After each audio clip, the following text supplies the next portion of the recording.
నా పేరు జేసన్ బాబు. నేను సుడిగల్లో 1992 నుంచి 99 వరకు పనిచేసినాను. తర్వాత ఇందాక బాబు శివప్రసాద్ అన్నప్పుడు నాకు అనుకున్నాను భవిష్యత్ పెడుతున్నాను. మేము తుమ్కూరు ప్రధాన అసెంబ్లీలో సహవాసం కలిగి ఉంది 92 నుంచి 99 వరకు. అప్పుడు అంకలను తుమ్కూరు ప్రాంతాన్ని ప్రధాన అసెంబ్లీ 92గా సుమారు సంవత్సరం పొందిದ್ದಾರೆ. సో అలాంటి చాలా మంచి సహవాసంలో కలిగినటువంటి వారు అప్పుడప్పుడు మునిగల్లో మా దగ్గరకు వచ్చి మమ్మల్ని సందర్శించి వాక్యాన్ని పంచుకున్న సహవాసం కలిగి ఉండేవారు. ಮತ್ತು ಅಲ್ಲಿಂದ ಅಂಕಲೂರು ಮತ್ತು ಸ್ಥಾನಿಕರಿರುವ ಎಲ್ಲರೂ ಕೂಡ ಅಲ್ಲಿ ಗುಡಿಗಳಿಗೆ ಹೋಗಿ ಸಹವಾಸವನ್ನು ಹೊಂದಿರುವಂತವಾಗಿದ್ದಾರೆ. అప్పుడు అన్నగారు కన్నడ ఎక్కువ, మేము తెలుగు కన్నడ సరిగా ಮತ್ತು ಅಂಕಲವರಿಗೆ ಕನ್ನಡ ಸರಿ ಬರುವುದಿಲ್ಲ, ತೆಲುಗು ಮಾತ್ರ. ఆయన వాక్యం ఎప్పుడు మాకు ఆదివారం సహవాసం అయిన తర్వాత భోజనం అప్పుడే ಸೊ ತುಮಕೂರು ಅಸೆಂಬ್ಲಿಯಲ್ಲಿ ಸಮಾಸ ಆದ ನಂತರ ಊಟದ ವ್ಯವಸ್ಥೆ ಇರ್ತದೆ. మేము ఇలా కూర్చున్నప్పుడు ఆయన మాట చెప్పిన ಅಂಕಲವರು ಅಲ್ಲಿ ಕೂತಿರುವಾಗ ಮಾತನಾಡಿದ್ದಾರೆ, యోసేపు ఫలించడు, ಯೋಸೇಫನು ಫಲಿಸುವ ಕೃಪೆ ಆಗಿಲ್ಲ, ಊಟ ಎತ್ತ ಫಲಿంచడు. ಮತ್ತು ಆತ ನೀರಿನ ಹೊರತೆಗಳ ಬಳಿಯಲ್ಲಿ ಅದನ್ನು ಫಲಿಸುವಾತನಾಗಿದ್ದಾನೆ. ఆ ಊಟ కడలు ನೀರಿನ ಹೊರತೆ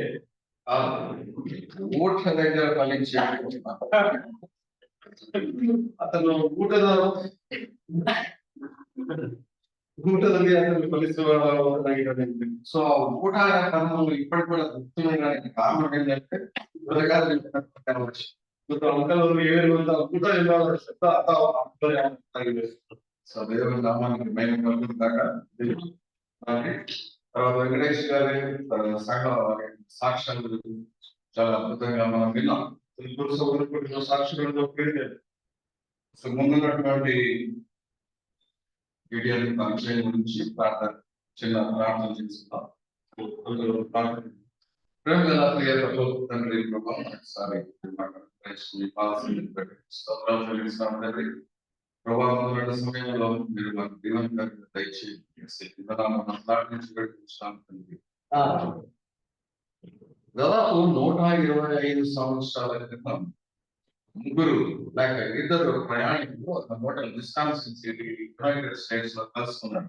125 ವರ್ಷಗಳ ಹಿಂದೆ ವಿಸ್ಕಾನ್ಸಿನ್ ಸಿಟಿಯ ಯುನೈಟೆಡ್ ಸ್ಟೇಟ್ಸ್ ಅಲ್ಲಿ ಇಬ್ಬರು ಮತ್ತು ಪ್ರಯಾಣಿಕರು ಸೇರಿ ಬಂದಿದ್ದಾರೆ. వారిద్దరు కూడా ఒక బిజినెస్ లో ఉండేటువంటి వారు, అంటే మార్కెటింగ్ చేస్తూ బిజినెస్ చేస్తూ ఊరూరు తిరిగేటువంటి వారు. ಮತ್ತು ಆ ಇಬ್ಬರು ಮತ್ತು ಬಿಸಿನೆಸ್ ಅನ್ನು ಮಾಡ್ತಾ ಊರೂರು ತಿರುಗ್ತಾ ಇರುವಂತ ವ್ಯಕ್ತಿಗಳು. అందులో ఒక వ్యక్తి ఇద్దరు పరిచయం లేదు. అందులో ఒక వ్యక్తి హోటల్లో ఉన్నాడు, ఇంకొక వ్యక్తి హోటల్ కోసం అకామిడేషన్ కోసం అక్కడికి వచ్చాడు. ಆ ಇಬ್ಬರು ವ್ಯಕ್ತಿಗಳಿಗೆ ಪರಿಚಯ ಇಲ್ಲ. ಒಬ್ಬ ವ್ಯಕ್ತಿ ಹೋಟೆಲ್ ಅಲ್ಲಿ ಇದ್ದಾನೆ, ಇನ್ನೊಬ್ಬ ವ್ಯಕ್ತಿ ಅದೇ ಹೋಟೆಲ್ಗೆ ಬಂದಿದ್ದಾನೆ. ఆయన అక్కడ అకామిడేషన్ కోసం చూస్తా ఉంటే దొరకలేదు, చాలా రష్గా ఉంది. అకామిడేషన్ ಗೋಸ್ಕರ సోదరులు ನೋಡ್ತಾ ಇರುವಾಗ ಬಹಳ ರಶ್ ಆಗಿತ್ತು. సో రిసెప్షన్ లో ఏం చెప్పారంటే, మీరు అకామిడేషన్ అయితే ఫుల్ గా ఉంది, ఒక రూమ్ లో ఒకే వ్యక్తి ఉన్నాడు. ಮತ್ತು ಅಕಾಮಿಡೇಷನ್ ಫುಲ್ ಆಗಿದೆ, ಆದ್ರೆ ಒಂದು ರೂಮ್ ಅಲ್ಲಿ ಇಬ್ಬರೇ ಇದ್ದಾರೆ. ఆయన ఒప్పుకుంటే మీకు కూడా అక్కడికి నేను అటెండ్ చేస్తాను. ఆ ఒక్క వ్యక్తి ఒప్పుಕೊಳ್ಳೋದಾದ್ರೆ ನಿಮ್ಗೂ ಕೂಡ ಅಲ್ಲೇ ವ್ಯವಸ್ಥೆ ಮಾಡ್ತೇವೆ ಅಂತ ಹೇಳಿದ್ದಾರೆ. సరే అన్నాడు. ఆయన ఒప్పుకున్నాడు. ఈయన అక్కడికి వెళ్ళాడు. ಮತ್ತು ಅಲ್ಲಿರುವಂತ ವ್ಯಕ್ತಿ ಅದನ್ನು ಒಪ್ಪಿಕೊಂಡಿದ್ದಾನೆ. ಈ ಸಹೋದರರು ಕೂಡ ಅಲ್ಲೇ ಹೋಗಿದ್ದಾರೆ. సరే రాత్రి అయిపోయింది.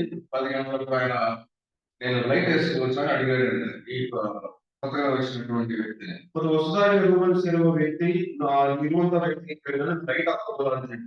ఎందుకు అనంటే, నేను చదువుకోవాలి, బుక్ చదువుకోవాలి, ಮತ್ತು ನಾನು ಒಂದು ಬುಕ್ ಓದಬೇಕಾಗಿದೆ, ಅದಕ್ಕೋಸ್ಕರ ನಾನು ಲೈಟ್ ಹಾಕಿದ್ದಾರೆ. సరే చదువుకోండి. ಅದಕ್ಕೆ ಆ ವ್ಯಕ್ತಿ ಹೇಳಿದ್ರೆ ಓದ್ಕೊಳ್ಳಿ ಅಂತ. ఆయన బైబిల్ తీసి చదువుకుంటున్నాడు. ಮತ್ತು ಅವನು ಸತ್ಯವೇದವನ್ನು ತೆಗೆದು ಓದ್ತಾ ಇದ್ದಾನೆ. ఇప్పుడు ఈయన అన్నాడు, యా నేను కూడా బైబిల్ వినాలనుకుంటున్నాను, నేను నా బైబిల్ మర్చిపోయిస్తాను, గట్టిగా చదువు, నేను కూడా వింటాను.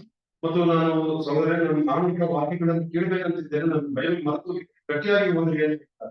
సో అలా వాళ్ళిద్దరు కూడా వాక్యం చదువుకున్నారు, ప్రార్థన చేసుకున్నారు, పడుకున్నారు. ఆ ರೀತಿಯಲ್ಲಿ ವಾಕ್ಯವನ್ನು ಓದಿದ್ದಾರೆ, ಪ್ರಾರ್ಥನೆ ಮಾಡಿದ್ದಾರೆ, ಮಲ್ಕೊಂಡಿದ್ದಾರೆ. ఉదయం లేచిన తర్వాత వారికి వచ్చినటువంటి ఆలోచన ఏంటంటే, ఇలాంటి పరిస్థితుల్లో నేను బైబిల్ తెలుసుకోలేదు. ఎంతో మంది ప్రయాణం చేస్తారు, వారు బాల్కనీలో నిల్చుని మాట్లాడుకుంటారు. ಅವ್ರಿಬ್ರು ಸಂಭಾಷಣೆ ಮಾಡ್ತಾ ಇದ್ದಾರೆ. ಈ ಕಡೆ ಬೈಬಲ್ ತಂದಿಲ್ಲ ಅಂತಂದ್ರೆ ಬಹಳ ಜನ ಪ್ರಯಾಣ ಒಂದ್ ವೇಳೆ ಬೈಬಲ್ ಬಂದು ತರದೇ ಹೋಗುತ್ತೆ. ఇలాంటి పరిస్థితుల్లో చూడండి ఎంతో మంది ప్రయాణికులు వస్తారు పోతున్నారు. వీరిని గురించినటువంటి భారం మనకుంది. మనము ఈ హోటల్లో ఒక బైబిల్ పుస్తకాన్ని ఉంచగలిగితే ఎంత బాగుంటుంది అని ఆలోచన చేశారు. ಮತ್ತು ಅವ್ರು ಇಂటిಗೆ ಆಲೋಚನೆ ಮಾಡಿದ್ದಾರೆ. ಎಷ್ಟೋ ಜನ ಪ್ರಯಾಣಿಕರು ಊಟಕ್ಕೆ ಬರ್ತಾ ಇರ್ತಾರೆ. ಒಂದ್ ವೇಳೆ ಸತ್ಯವೇದವನ್ನು ಇಡುವುದಾದ್ರೆ ಎಷ್ಟು ಚೆನ್ನಾಗಿರ್ತದೆ ಎಂದು ಆಲೋಚನೆ ಮಾಡ್ತಾರೆ. ఇందాక మనం ఒక సాక్ష్యం విన్నాం. వెంకటేష్ గారు కదా రెండోసారి చెప్పాను. ఆయన చెబుతూ ఆ సాక్ష్యంలో ఒక మా ఆయన అనుభవం చెప్పుకోండి. అక్కడ ఉన్నటువంటి ఒక పుస్తకాన్ని ఆయన చదవడం వలన దేవుని వాక్యాన్ని గ్రహించి దేవుని గ్రహించాడు. ಮತ್ತು ವೆಂಕಟೇಶ್ವರರು ಸಾಕ್ಷಿಯನ್ನು ಕೊಡುವಾಗ ಅವರು ಹೇಳಿದ್ದಾರೆ, ಸತ್ಯವೇದ ಒಂದು ಗ್ರಂಥವನ್ನು ಓದಿ ರಕ್ಷಣೆ ಹೊಂದಿದ್ದಾರೆ. అలాంటి ఉద్దేశం కలిగినటువంటి వారు ఆయనతో మరొక సహోదరుడు కలిసి ముగ్గురు కలిసి ఒక బైబిల్ గ్రంథాన్ని ఫుల్ బైబిల్ ని హోటల్లో పెట్టడానికి నిర్ణయించుకున్నారు. ಮತ್ತು ಆ ಇಬ್ಬರು ಮತ್ತು ವ್ಯಕ್ತಿಗಳೊಂದಿಗೆ ಇನ್ನೊಬ್ಬ ವ್ಯಕ್ತಿಗಳ ಸೇರಿ ಆ ಮೂವರು ಸೇರಿ ಒಂದು ಸತ್ಯವೇದ ಫುಲ್ ಬೈಬಲ್ ಅನ್ನು ಹೋಟೆಲ್ಗಳಲ್ಲಿ ಇಡಲಿಕ್ಕೆ ಪ್ರಾರಂಭ ಮಾಡಿದ್ದಾರೆ. అలా పెట్టడానికి వాళ్ళకి 3 సంవత్సరాలు పడింది. ಮತ್ತು ಈ ರೀತಿಯಾಗಿ ಸತ್ಯವೇದ ಇಡ್ಲಿಕ್ಕೆ 3 ವರ್ಷ ಆಯ್ತು. తర్వాత వాళ్ళు ఒక అసోసియేషన్ గిడియన్స్ మినిస్ట్రీస్ గా ఫామ్ అయిన తర్వాత అనేక మంది నూతన నిబంధన పుస్తకాలను పంచడం మొదలుపెట్టారు. ಮತ್ತು ಒಂದು ಅಸೋಸಿಯೇಷನ್ ಮಾಡಿಕೊಂಡು ಗಿಡಿಯೋನ್ಸ್ ಅಸೋಸಿಯೇಷನ್ ಅಂತ ಮಾಡಿಕೊಂಡು ಮತ್ತು ಹೊಸ ಒಡಂಬಡಿಕೆ ಸತ್ಯವೇದವನ್ನು ಹಂಚಲಿಕ್ಕೆ ಪ್ರಾರಂಭ ಮಾಡಿದ್ದಾರೆ. 1961వ సంవత్సరం 1961 ಇಸ್ವಿಯಲ್ಲಿ ఇండియాలో ముంబైలో ఈ సేవ ప్రారంభమైంది. ಮುಂಬೈ ಪ್ರಾಂತ್ಯದಲ್ಲಿ ಈ ಒಂದು ಗಿಡಿಯೋನ್ಸ್ ಮಿನಿಸ್ಟ್ರಿ ಪ್ರಾರಂಭವಾಗಿದೆ. ఈ సేవ ప్రారంభమైనప్పుడు వారికి చాలా స్వేచ్ఛనిచ్చి వారిని చాలా ప్రోత్సహించినటువంటి వారు బ్రదర్ సంఘాలు. ಮತ್ತು ಆ ಒಂದು ಸಮಯದಲ್ಲಿ ಬಹಳವಾಗಿ ಸ್ವೇಚ್ಛೆಯನ್ನು ಕೊಟ್ಟು ಪ್ರೋತ್ಸಾಹವನ್ನು ಮಾಡಿದ್ರು ಪ್ರಧಾನ ಸಭೆಯಾಗಿದ್ದಾರೆ. టీజీ శామ్యూల్ గారు పాత కాలంలో ఉన్నటువంటి భక్తులు వాళ్ళు 1965 ప్రాంతంలో గిడియన్స్ మినిస్ట్రీ ప్రోత్సహించి వారిని ఆ సంస్థను మరి వృద్ధిలోకి తీసుకొచ్చినట్టు మనం చూడగలం. ఆ సేవలో పాల్గొన్నారు. ಮತ್ತು ಆ ಒಂದು ಸೇವೆಯಲ್ಲಿ ಒಂದು ಆಗಿನ ಕಾಲದಲ್ಲಿರುವಂತಹ ಭಕ್ತರು ಮತ್ತು ಬಹಳವಾಗಿ ಪ್ರೋತ್ಸಾಹ ಮಾಡಿ ಅವರು ಸೇವೆಯನ್ನು ಮುಂದುವರಿಸಿದ್ದಾರೆ. నేను కొత్తనూరు ప్రాంతంలో ఉంటాను. ಅಂಕಲ್ ಅವರು ಕೊತ್ತನೂರು ಪ್ರಾಂತದಲ್ಲಿ ಇರ್ತಾರೆ. నా గురించి చిన్న పరిచయం మాత్రమే నేను చెప్తాను. నాకు భార్య పిల్లలు, సిస్టర్ పేరు గిరిజా, పెద్ద అబ్బాయి జోయల్, కెరన్, కెవిన్. ಅಂಕಲ್ ಅವರ ವೈಫ್ ಮತ್ತು ಮಕ್ಕಳು ಮೂವರು ಇರ್ತಾರೆ. సో కుటుంబంతో కూడా మరి దేవుని యందు మరి ఎంతకాలం జీవించడానికి దేవుడు సహాయం చేసినాడు. ಕುಟುಂಬದೊಂದಿಗೆ ಅಂಕಲ್ ಇಷ್ಟು ಕಾಲವರೆಗೂ ನಮಗೆ మా తల్లిదండ్రులు క్రైస్తవ కుటుంబంలో క్రైస్తవ సేవలో ఉన్నటువంటి వారు. ಅಂಕಲ್ ಅವರ ತಂದೆ ತಾಯಿಗಳು ಕ್ರಿಶ್ಚಿಯನ್ಸ್ ಆಗಿದ್ದಾರೆ, ಸೇವೆಯಲ್ಲಿ ಹೋಗಿದ್ದಾರೆ. దేవుని కృపను బట్టి ದೇವರ ಕೃಪೆಯ ಮೇಲೆ మరి నా యొక్క 17వ ఏట యేసు ప్రభువును అంగీకరించడానికి దేవుడు సహాయం చేశాడు. ಅಂಕಲ್ ಅವರ 17 ವರ್ಷದಲ್ಲಿ ಕರ್ತನ ಬಳಿಗೆ ಅವರು ಕರ್ತನ ವಿಶ್ವಾಸ ಇಟ್ಟಿದ್ದಾರೆ. అప్పటి నుంచి వరకు కూడా ఎన్ని ఒడిదొడుకుల మధ్య వెళ్తున్నా మరి దేవుడు విశ్వాసంలో నడిపించాడు. ಆವಾಗಿಂದ ಇವಾಗಿನವರೆಗೂ ಎಷ್ಟೋ ತೊಂದರೆಗಳು ಬಂದಾಗಲೂ ಕರ್ತನು ಅಭಿರಸನಾಗಿ ನಡೆಸಿದ್ದಾನೆ. నేను గిడియోన్స్ మినిస్ట్రీకి వచ్చిన తర్వాత ఫుల్ టైం మినిస్ట్రీలో వచ్చిన తర్వాత ఈ మధ్య ఒక సంఘానికి వెళ్ళాను. ಅಂಕಲ್ ಅವರು ಗಿಡಿಯೋನ್ಸ್ ಫುಲ್ ಟೈಮ್ ಮಿನಿಸ್ಟ್ರಿಯಲ್ಲಿ ಬಂದಿರುವಾಗ ಒಂದು ಸಭೆಗೆ ವಿಸಿಟ್ ಮಾಡಿದ್ದಾರೆ. ఇలాగూ సంఘంలో గిడియోన్ మినిస్ట్రీ గురించినటువంటి పరిచయం చేయడం అయిన తర్వాత, ఆ సంఘం కార్యక్రమం అయిన తర్వాత, ఆ సంఘంలో ఉన్నటువంటి పాస్టర్ గారు ఆయన ముందుకు వచ్చి గిడియోన్ మినిస్ట్రీ ఆయన మా గురించినటువంటి తర్వాత ఎలా చేయాలనేటువంటి దాని గురించి మాట్లాడుతూ ఆయన మాట్లాడారు. ಮತ್ತು ಈ ರೀತಿಯಲ್ಲಿ ಮತ್ತು ಗಿಡಿಯೋನ್ಸ್ ಮಿನಿಸ್ಟ್ರಿ ಬಗ್ಗೆ ಹೇಳಿದ ನಂತರ ಆದ ನಂತರ ಸಭೆಗೆ ಮುಂದೆ ಬಂದು ಹೇಳ್ತಾ ಇದ್ದಾರೆ. ఆయన తన సంఘస్థులతో ఈ మాట మాట్లాడుతూ ఆయన ఏమన్నాడంటే 65 సంవత్సరాల క్రితం ఈ చిన్న పుస్తకం మా అమ్మగారికి దొరకకపోయి ఉంటే మేము ఇప్పుడు ఎక్కడ ఉండేటువంటి వాళ్ళం. ಮತ್ತು ಆ ಸಭೆಯ ಹಿರಿಯರು ಮುಂದೆ ಬಂದು ಹೇಳಿದ್ದಾರೆ, 60 ವರ್ಷದ ಕೆಳಗಡೆ ಒಂದು ಸತ್ಯವೇದ ಅವರು ತಾಯಿಯವರಿಗೆ ಸಿಗದೆ ಹೋಗಿದ್ದರೆ ನಾವು ಇಲ್ಲಿ ಬಿಡ್ತಾ ಇರಲಿಲ್ಲ ಅಂತ ಹೇಳಿದ್ದಾರೆ. తమిళనాడులోని కోయంబత్తూరు ప్రాంతంలో మరి ఈ కుటుంబం నుండి 60 ఏళ్ల క్రితం ఒక నూతనంగా వివాహం చేయబడినటువంటి ఒక కుటుంబం ಹೊಸದಾಗಿ ಮದುವೆ ಮಾಡಿಕೊಂಡಿರುವಂತಹ ತಮಿಳುನಾಡಿನಲ್ಲಿ ಕೊಯಂಬತ್ತೂರಲ್ಲಿರುವಂತಹ ಈ ಕುಟುಂಬವಾಗಿರ್ತದೆ. ఇందాక సోదరుడు సాక్ష్యం ఇచ్చినట్టు వాళ్ళిద్దరి మధ్య కుటుంబంలో ప్రగాధాలు, కుటుంబంలో జగడం, ఆర్థిక ఇబ్బందులు, అనేక సమస్యలు, అనారోగ్యం ఇవన్నిటిని బట్టి ಆమె ಎಂತಗಾನೋ ಇಳಿದುపోయింది. ಮತ್ತು ಆ ಕುಟುಂಬವು ಕೂಡ ಅವರ ಬಂಧದಲ್ಲಿ ತೊಂದರೆಗಳು, ಆರ್ಥಿಕ ಕಷ್ಟಗಳಿರುವಾಗ ಬಹಳವಾಗಿ ಕಷ್ಟವನ್ನು ಅನುಭವಿಸುತ್ತಾರೆ. ఒక హైందవ కుటుంబంలో ఉన్నటువంటి ఆమె ಮತ್ತು ಅವರು ಹಿಂದೂ ಕುಟುಂಬದಿಂದ ಬಂದವರಿಗೆ తన హిందూ ఆచార ప్రకారం తనకున్న నమ్మకాన్ని బట్టి ఆమె ప్రార్థన చేసుకుంటూ వెళ్ళేది. ತನ್ನ ನಂಬಿಕೆಯ ಮೇರೆಗೆ ಒಂದು ಪ್ರಾರ್ಥನೆಯನ್ನು ಮಾಡ್ತಾ ಇದ್ದಾರೆ. కుటుంబంలో సమస్యలు, ఆరోగ్య సమస్యలు, ఆర్థిక సమస్యలు, కుటుంబాన్ని ఎలా నడిపించాలనేటువంటి ఈ సమస్యలు ఆమె ముందుకు వెళ్తున్నప్పుడు ಮತ್ತು ಕುಟುಂಬದಲ್ಲಿರುವಂತಹ ಆರ್ಥಿಕ ತೊಂದರೆಗಳು, ಆರೋಗ್ಯ ತೊಂದರೆಗಳು ಇರ್ತಾ ಇರುವಾಗ ಈ ಒಂದು ಸಂದರ್ಭದಲ್ಲಿ ఒక రోజు ఆ రోడ్డు మధ్య ఆమె వెళ్తున్నప్పుడు రోడ్డు పక్కన ఒక డస్ట్బిన్ పక్కన ఈ పుస్తకము ఆమెకు దొరికింది, తమిళ కొత్త నిబంధన. ಮತ್ತು ಆ ರೀತಿಯಾಗಿ ಹೋಗ್ತಾ ಇರುವಾಗ ರೋಡ್ ಪಕ್ಕದಲ್ಲಿ ಡಸ್ಟ್ಬಿನ್ ಪಕ್ಕದಲ್ಲಿ ಒಂದು ತಮಿಳಲ್ಲಿರುವಂತಹ ಸತ್ಯವೇದ ಚಿಕ್ಕ ಸತ್ಯವೇದ ಸಿಕ್ಕಿದೆ. ఆ పుస్తకం ఏంటి అని తీసుకొని ఆమె ఇంటికి తెచ్చుకుంది. ಮತ್ತು ಆಕೆ ಮನೆಗೆ ತೆಗೆದುಕೊಂಡು ಬಂದು ಏನಿದೆ ಎಂದು ನೋಡ್ತಾ ಇದ್ದಾರೆ. తీసుకొని చదివేది. ಆಕೆ ಓದಿದ್ದಾಳೆ. ఆ చదువుతున్నప్పుడు వీళ్ళు కుటుంబస్తులు గమనించి ఆమెను అభ్యంతరపరిచి ఎందుకు ఆ పుస్తకం చదువుతాం, అది క్రైస్తవ్యానికి సంబంధించింది కదా అని అభ్యంతరం చేసేటువంటి వాళ్ళు. ಮತ್ತು ಕುಟುಂಬದಲ್ಲಿರುವ ಸದಸ್ಯರು ಹೇಳಿದ್ದಾರೆ, ಅದು ನಮಗೆ ಸಂಬಂಧಪಟ್ಟ ಅಲ್ಲ, ಅದು ಬೇರೆಯವರದ್ದು ಓದಬಾರದು ಅಂತ ಹೇಳಿದ್ದಾರೆ. అయితే ఆమె ఆ వాక్యం చదువుతూ ఉన్నప్పుడు బయట నూతన నిబంధన చదువుతున్నప్పుడు ఆమె యోహాను సువార్తలోకి వచ్చింది. 14వ అధ్యాయం మొదటి వచనం ఆమె చదువుతుంది. ಮತ್ತು ಆ ರೀತಿಯಲ್ಲಿ ಓದ್ತಾ ಇರುವಾಗ ಯೋಹಾನ ಬರೆದ ಸುವಾರ್ತೆ 14ನೇ ಅಧ್ಯಾಯ 1ನೇ ವಚನಕ್ಕೆ ಆಕೆ ಬಂದಿದ್ದಾಳೆ. మీ హృదయములను కలవరపడనీయకుడి, ನಿಮ್ಮ ಹೃದಯಗಳು ಕಲವರ ಹೊಂದದೇ ಇರಿ. దేవుని యందు విశ్వాసం ఉంచుతున్నారు కదా, ఆయన యందు విశ్వాసం ఉంచుడి. ದೇವರಲ್ಲಿ ವಿಶ್ವಾಸ ಬಿಟ್ಟಿದ್ದಾರೆ, ನನ್ನ ಮೇಲೆ ಕೂಡ ವಿಶ್ವಾಸ ಇರಲಿ.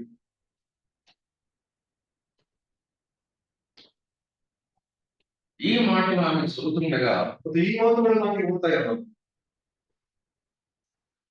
ఆమెకు ఒక రకమైనటువంటి ఆనంద కలిగింది. ಆಕೆಗೆ ಬಹಳವಾಗಿ ಆವರಣ ಉಂಟಾಗಿದೆ.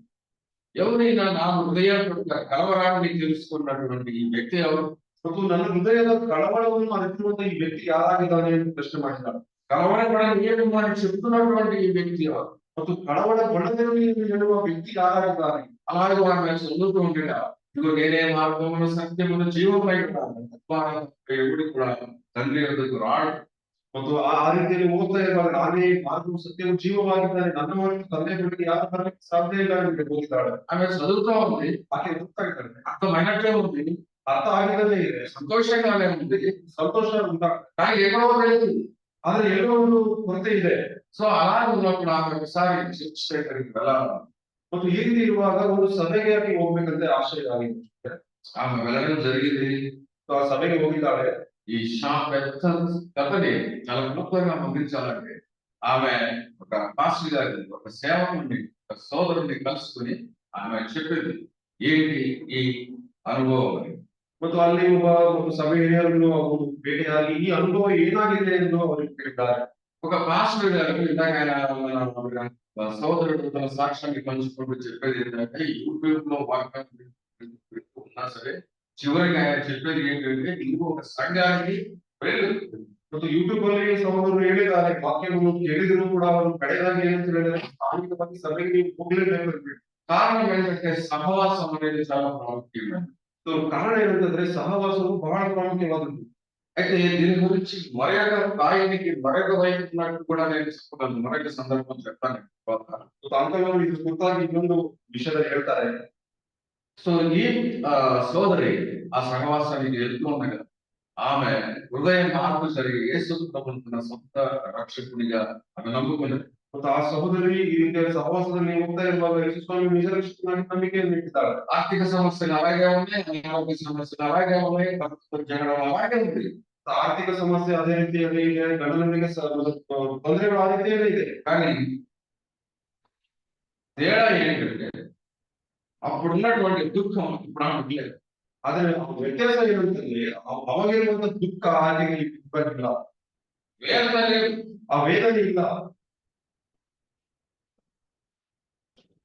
సంతోషంగా దేవుడికి ప్రార్థన చేయగలుగుతుంది. ಮತ್ತು ಆಕೆ ಸಂತೋಷವಾಗಿ ದೇವರಿಗೆ ಪ್ರಾರ್ಥನೆ ಮಾಡಲಿಕ್ಕೆ ಸಂತೋಷ ಇದೆ ಆಕೆಗೆ.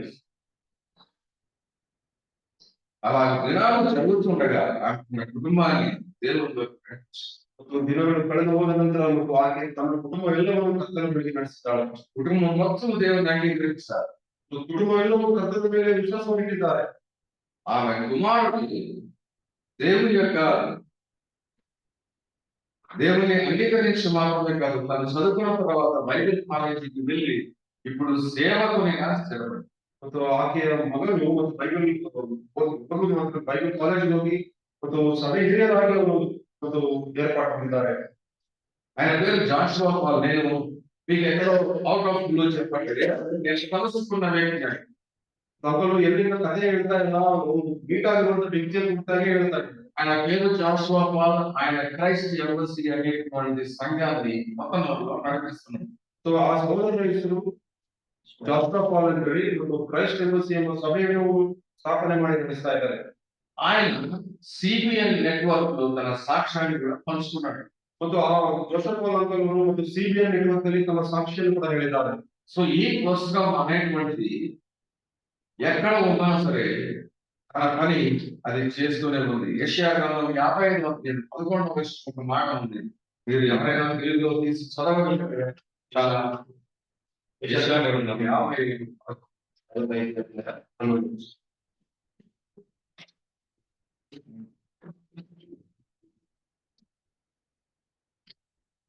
ಸುಮ್ಮನೆ ಹಿಂದಿರುಗುವುದಿಲ್ಲವೋ ಹಾಗೆ ನನ್ನ ಬಾಯಿಂದ ಹೊರಟ ಮಾತು ನನ್ನ ಇಷ್ಟಾರ್ಥವನ್ನು ನೆರವೇರಿಸಿ ನಾನು ಉದ್ದೇಶಿಸಿದ್ದನ್ನು ಕೈಗೂಡಿಸದೆ ನನ್ನ ಕಡೆಗೆ ವ್ಯರ್ಥವಾಗಿ ನಿಂತಿರುವುದಿಲ್ಲ. నిష్ఫలముగా నా ఎదుట ప్రకటన అది నాకు అనుకూలమైన దాన్ని నెరవేర్చింది. నేను పంపిన కార్యం సఫలం చేస్తుంది. దేవుని నోట నుండి వచ్చేటువంటి ప్రతి వచనం కూడా నిష్ఫలంగా అది తిరిగి మరలక దేనికోసమైతే అది నిర్ణయించబడిందో ఆ కార్యం అది నెరవేరుస్తుంది అని దేవుని వాక్యం సెలవిచ్చిన మేరకు పంచుతున్నటువంటి వాక్యం ఎప్పుడు కూడా నిష్ఫలం కాదు. ದೇವರ ಬಾಯಿಂದ ಹೊರಟಿರುವಂತಹ ಪ್ರತಿ ಮಾತುಗಳು ಆ ಉದ್ದೇಶವನ್ನು ನೆರವೇರಿಸದೆ ಹಿಂದೆ ಬರುವುದಿಲ್ಲ ಎಂದು ಹೇಳಲ್ಪಟ್ಟಿರುವ ವಾಕ್ಯದ ಪ್ರಕಾರ ದೇವರ ವಾಕ್ಯವು ಕೂಡ ವ್ಯರ್ಥವಾಗಿ ಹೋಗುತ್ತಿಲ್ಲ. నేను మీకు ఒక చిన్న ఉదాహరణ ఇచ్చాను. మీరు ఇలా ఊహించుకోండి, మీరు యెరూషలేము గేట్ దగ్గర నిలబడుతున్నాం. ಮತ್ತು ಅಂಕಲ್ ಉದಾಹರಣೆಯಾಗಿ ಹೇಳ್ತಾ ಇದ್ದಾರೆ, ನಾವು ನೀವುಗಳು ಯೆರೂಸಲೇಮ್ ಪಟ್ಟಣದಲ್ಲಿ ಅತ್ಯುತ್ತಮವಾಗಿ ಮೊದಲನೇ ಶತಮಾನದಲ್ಲಿ ವಿಜಯವೇರ್ಪಡಿ. ఏం ప్రసాదం బాగుంది, ఎంతమంది వచ్చిపోతున్నారని అంటారంటే లేదు, తన చేసిన వీటికి దేవస్థా ఉన్నారు పోతా ఉంటారు అని అన్న అంటాడు. ಮತ್ತು ಅಂಕಲ್ ಅವರು ಸಂಭಾಷಣೆ ಮಾಡ್ತಾರೆ, ಏನು ಇಷ್ಟು ಜನ ಬಂದು ಹೋಗ್ತಾ ಇದ್ದಾರೆ, ಈ ರೀತಿನೇ ಬಂದು ಹೋಗ್ತಾ ಇರ್ತಾರೆ ಅಂತ ಮಾತಾಡ್ತಾರೆ. అలాగే మేము ఇద్దరం చూస్తూ ఉండగా ఒక వ్యక్తి రథం మీద వచ్చి తిన్నాడు. ಮತ್ತು ಆ ರೀತಿ ಒಬ್ಬ ವ್ಯಕ್ತಿ ರಥದಿಂದ ಬಂದು ಇಳಿದಿದ್ದಾನೆ. ఆయన వచ్చి ఆరాధించి తిరిగి వెళ్తున్నాడు. ಆತನು ಬಂದು ಆರಾಧನೆ ಮಾಡಿ ಹಿಂದಿರುಗಿ ಹೋಗ್ತಾ ಇದ್ದಾನೆ. ఎవరైనా అని ఆయన మేము చూసి బహుశా ఈయన ఆఫ్రికా దేశం నుంచి వస్తున్నాడేమో అని అనుకుంటున్నాం. ಆ ವ್ಯಕ್ತಿಯನ್ನು ನೋಡಿ ಬಹುಶಃ ಈತನು ಆಫ್ರಿಕಾ ದೇಶದಿಂದ ಬಂದಿರಬಹುದು. ఆయన వెళ్ళేటప్పుడు ఆయన రథం ఎక్కుతా ఉంటే ఆయన చేతిలో ఒక గ్రంథపు చుట్ట ఉంది. ಮತ್ತು ಆತನು ಏರುವಾಗ ಆತನ ಕೈಯಲ್ಲಿ ಒಂದು ಸುರುಳಿ ಇದೆ. జ్ఞాపకం ఉందా మీకు? అపొస్తలుల కార్యం 7వ ఉంది. ಅಪೊಸ್ತಲರ ಕೃತ್ಯ 7ನೇ ಅಧ್ಯಾಯದಲ್ಲಿ ಇದು ಕುರಿತಾಗಿ ಪ್ರಸ್ತಾವ ಇದೆ. కందాకే రాణి, ఇథియోపియా దేశం నుంచి కందాకే రాణి కింద ఆర్థిక మంత్రిగా ఉన్నటువంటి వ్యక్తి ఎంతో దూరం నుంచి వచ్చి యెరూషలేములో ఆరాధించి ఆయన తిరిగి వెళ్తున్నాడు. ಇಥಿಯೋಪಿಯಾ ದೇಶಕ್ಕೆ ಸೇರಿರುವ ಕಂದಾಕೆ ರಾಣಿ ಕೆಳಗಡೆ ಇರುವಂತಹ ಮಂತ್ರಿಯಾಗಿರುವ ಈ ವ್ಯಕ್ತಿ అతను దూರದ ప్రాంతంలో ಬಂದು ఆరాధన ಮಾಡಿ ಹಿಂದಿರುಗಿ ಹೋಗ್ತಾ ಇದ್ದಾನೆ. సో నేను అడుగుతున్నాను, ఈయన ఎక్కడి నుంచి వచ్చాడు, ఈయన భాష ఈయన వచ్చాడు ఎక్కడి నుంచి, మరి ఏ గిడియన్ ఆయన చేతిలో బైబిల్ పెట్టాడో ఏ చదువుకున్నాడో తెలియదు. ఆయనకి ఏమన్నా అర్థం అవుతుంది. ಮತ್ತು ಅಂಕಲ್ ಸಂಭಾಷಣೆ ಮಾಡ್ತಾ ಹೇಳ್ತಾ ಇದ್ದಾರೆ, ಈತನು ಅಷ್ಟು ದೂರದಿಂದ ಬಂದಿದ್ದಾನೆ, ಈತನ ಕೈಯಲ್ಲಿ ಯಾವ ರೀತಿ ಅರ್ಥ ಆಗ್ತದೆ ಸತ್ಯವೇ ಅಂತ ಕೇಳ್ತಾ ಇದ್ದಾರೆ. బైబిల్ ఏమో గ్రంథం చుట్టూ చేతికి ఇచ్చేస్తుంది, అతని కైಯಲ್ಲಿ అతను సురుಳಿ ಇದೆ. మరి ఆయనకు అర్థమవుతుందా, భాష అర్థమవుతుందా, ఇది ఎక్స్ప్లెయిన్ చేసే వాళ్ళు ఎవరు? ಮತ್ತು ಭಾಷೆ ಅರ್ಥ ಆಗ್ತಾ ಇದೆನಾ ಅದಕ್ಕೆ ಎಕ್ಸ್ಪ್ಲೇನ್ ಮಾಡುವಂತವ್ರು ಯಾರು అనుకున్నాము. రథం వెళ్ళిపోయింది, మాకు తెలియదు. ಅಷ್ಟರಲ್ಲಿ ರಥ ಹೋಗಿ ಮುಂದೆ ಹೋಗಿದೆ. రథం వెళ్ళిపోయింది. ఆ తర్వాత ఏం జరుగుతుంది అనేది మా ఇద్దరికి తెలియదు, కానీ జరుగుతున్న వాస్తవం ఏంటంటే పరిశుద్ధాత్మ దేవుడు ఒక వ్యక్తిని లేపి పరిగెత్తమన్నాడు. ಮತ್ತು ಆವಾಗ ನಡೆದಿರೋ ವಾಸ್ತವ ಸ್ಥಿತಿ ಏನಂತಂದ್ರೆ ಅಲ್ಲಿ ಒಬ್ಬ ವ್ಯಕ್ತಿಯನ್ನು ಇಳಿಸಿ ನೀವು ಓಡು ಅಂತ ಹೇಳಿದ್ದಾನೆ. సో యెరూషలేము నుంచి వెళ్ళేటువంటి మార్గంలో కలుసుకోమన్నాడు. ಮತ್ತು ಯೆರೂಸಲೇಮಿಂದ ಹೋಗುವಂತ ಮಾರ್ಗದಲ್ಲಿ ನೀವು ಹೋಗಿ ಆ ವ್ಯಕ್ತಿಯನ್ನು ಸಂಧಿಸು. ఆయన కలుసుకున్నాడు. యెషయా గ్రంథంలో నుంచి యేసు ప్రభువుని గురించి సువార్త ప్రకటించినాడు. ఆయన అన్నాడు, ఇదిగో ఇక్కడ నీళ్లు ఉన్నాయి, నీకు బాప్తిసం వేయడానికి ఏమైనా అభ్యంతరమా అని అడిగాడు.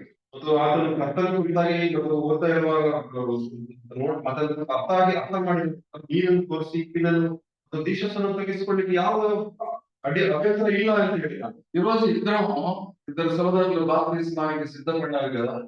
సో ఆయన చెప్తున్నాడు 30 సంవత్సరాల వరకు బాప్తిస్మానికి వేచి ఉన్నాడు.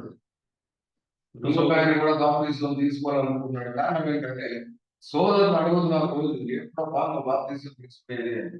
ಮತ್ತು ಆ ಸಹೋದರರು ಇನ್ನೂ ಸಾಕ್ಷಿ ಹೇಳಿದ್ದಾರೆ. ಅವರು ಒಂದು ಹೇಳ್ತಾರೆ 30 ವರ್ಷ ಕೊಂಡಿಲ್ಲ ಅಂತ ಹೇಳಿ. ಇಲ್ಲಿರುವ ಸಹೋದರರು ಕೇಳ್ತಾನೆ ಇದ್ದಾರೆ, ಒಂದು ಯಾವಾಗ ಬಂದಿರಿ ದೀಕ್ಷಾಸನ ಅಂತ ಹೇಳಿ. మమ్మల్ని కూడా అడిగేటువంటి వాళ్ళు, బాబు ఎప్పుడు నువ్వు బాప్తిసం తీసుకుంటావు, రక్షించబడను, అడుగు చేయదు, యేసు ప్రభు వస్తే అక్కడ వస్తే ఎట్లా అని అడిగేటువంటి వాళ్ళు. ಸಹೋದರರು ಕೂಡ ಬಹಳ ಜನ ಮತ್ತು ಅವ್ರು ಕೇಳ್ತಾ ಇದ್ರು, ಪ್ರಥಮ ಬರುವುದಾದ್ರೆ ದೀಕ್ಷಾಸನ ಬೇಗನೆ ತೆಗೆದುಕೋ ಅಂತ ಹೇಳಿ. అయితే ఈయన దేవుని వాక్యాన్ని వింటూ ఉండగానే ఆయన అడుగుతుంది ఏంటంటే, నువ్వు నాకు బాప్తిసం వేయడానికి నీకేమన్నా అభ్యంతరం ఉందా అని అడిగినాడు. ಮತ್ತು ಆ ವ್ಯಕ್ತಿ ಆ ಮನುಷ್ಯ ಕೇಳ್ತಾ ಇದ್ರೆ, ನೀ ನನಗೆ ದೀಕ್ಷಾಸನ ಕೊಡ್ಲಿಕ್ಕೆ ಏನಾದ್ರು ಅಭ್ಯಂತರ ಇದೆ ಅನ್ನೋದು. నువ్వు యేసు ప్రభువుని నేను పూర్ణ హృదయంతో విశ్వసిస్తే నాకేం అభ్యంతరం లేదండి. వాళ్ళిద్దరూ దిగిపోయి బాప్తిసం ఇచ్చారు. ಅವರಿಬ್ಬರು ಅವರು ಕೆಳಗೆ ಇಳಿದು ಹೋಗಿ ಅಲ್ಲಿ ದೀಕ್ಷಾಸನ ಒಬ್ಬ ವ್ಯಕ್ತಿ ತೆಗೆದುಕೊಳ್ತಾರೆ. ఆయన బాప్తిసం ఇచ్చి వాళ్ళిద్దరూ వచ్చినాడు. పరశురాత్మ దేవుడు ఒక అద్భుతమైన వచనం అక్కడ రాయించినాడు. ಮತ್ತು ಅವರು ದೀಕ್ಷಾಸನ ತೆಗೆದುಕೊಂಡು ಮೇಲೆ ಬಂದ ನಂತರ ಅಲ್ಲಿ ಉತ್ತಮವಾದ ಒಂದು ವಚನವನ್ನು ಕಲಿಸ್ತಾರೆ. ఆ పిమ్మట ఆ నపుంసకుడు ఫిలిప్పును వారి ఎన్నడూ చూడలేదు అని ఉంది. ಮತ್ತು ಆವಾಗ ಆ ವ್ಯಕ್ತಿಯು ಫಿಲಿಪ್ಪನನ್ನು ನೋಡಲೇ ಇಲ್ಲ ಅಂತಿದೆ. అంటే ఈయన బాప్తిసం ఇచ్చేంత వరకు ఆయన ఉన్నాడు దగ్గర. బాప్తిసం ఇచ్చిన తర్వాత ఆయన ఒక్కరిని ఇథియోపియా దేశానికి పంపించాడు. ఇప్పుడు సహవాసం ఎక్కడ, ఏ సంఘానికి వెళ్ళాలి, ఎవరు వాక్యం చెప్తారు. ಮತ್ತು ಅಲ್ಲಿ ಅವರಿಬ್ಬರು ಹೊರಗಡೆ ಬಂದಾಗ ಫಿಲಿಪ್ಪನು ದೇವರಾತ್ಮನು ಕರ್ಕೊಂಡು ಹೋಗ್ತಾನೆ. ಒಬ್ಬನೇ ವ್ಯಕ್ತಿ ಇದ್ದಾನೆ, ಆತನ ಸಹವಾಸ ಏನು, ಆತನ ದೇಶಕ್ಕೆ ಹೆಂಗ್ ಹೋಗ್ಬೇಕು, ಅಲ್ಲಿ ಏನ್ ಮಾಡ್ತಾನೆ ಗೊತ್ತಿಲ್ಲ. కానీ ఇథియోపియా దేశంలో దేవుని యొక్క సంఘం స్థాపించబడింది ఈ వ్యక్తి మూలన. ಮತ್ತು ಈ ವ್ಯಕ್ತಿಯ ಮೂಲಕ ಇಥಿಯೋಪಿಯಾ ದೇಶದಲ್ಲಿ ಸಭೆ ಸ್ಥಾಪನೆ ಹೊಂದಿದೆ. కారణం ఏంటంటే యేసు ప్రభువును అంగీకరించిన ప్రతి వ్యక్తి కూడా ఒక శక్తిగా దేవుని రాజ్య వ్యాప్తి కొరకు వాడబడాలని దేవుని చిత్తం.